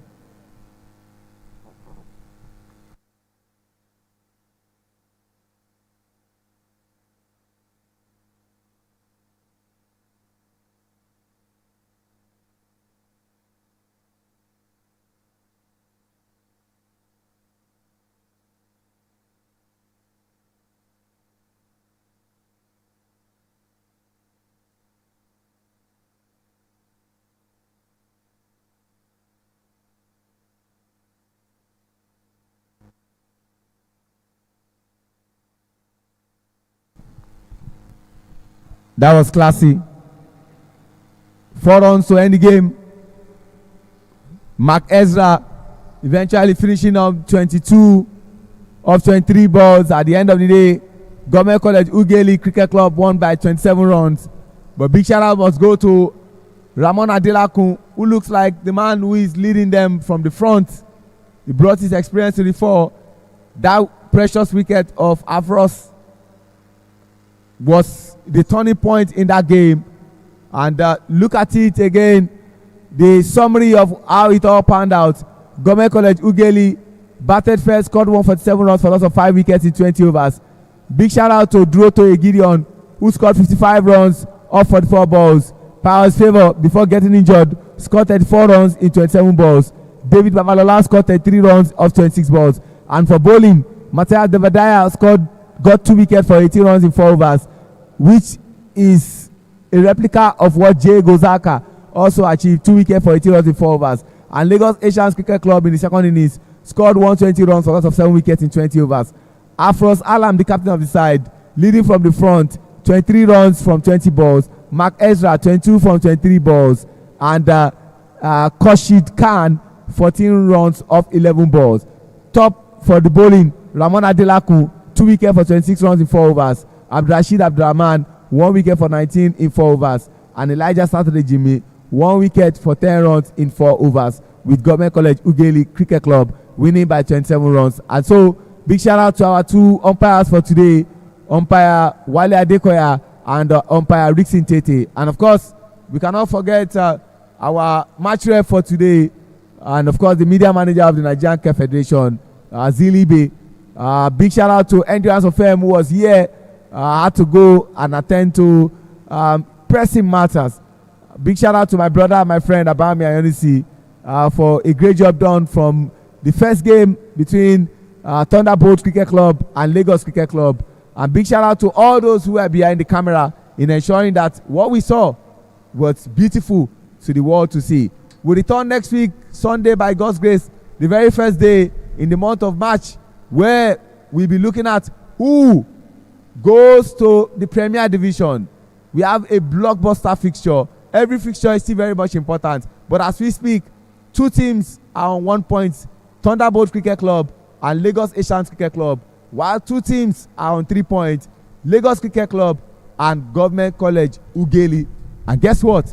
Government College UGHELI will be slugging it out with Lagos Cricket Club for that ticket to the Premier Division. From the UGHELI Cricket Oval, venue for the Super 4 fixture of the Club Cricket Community League, the best in West Africa.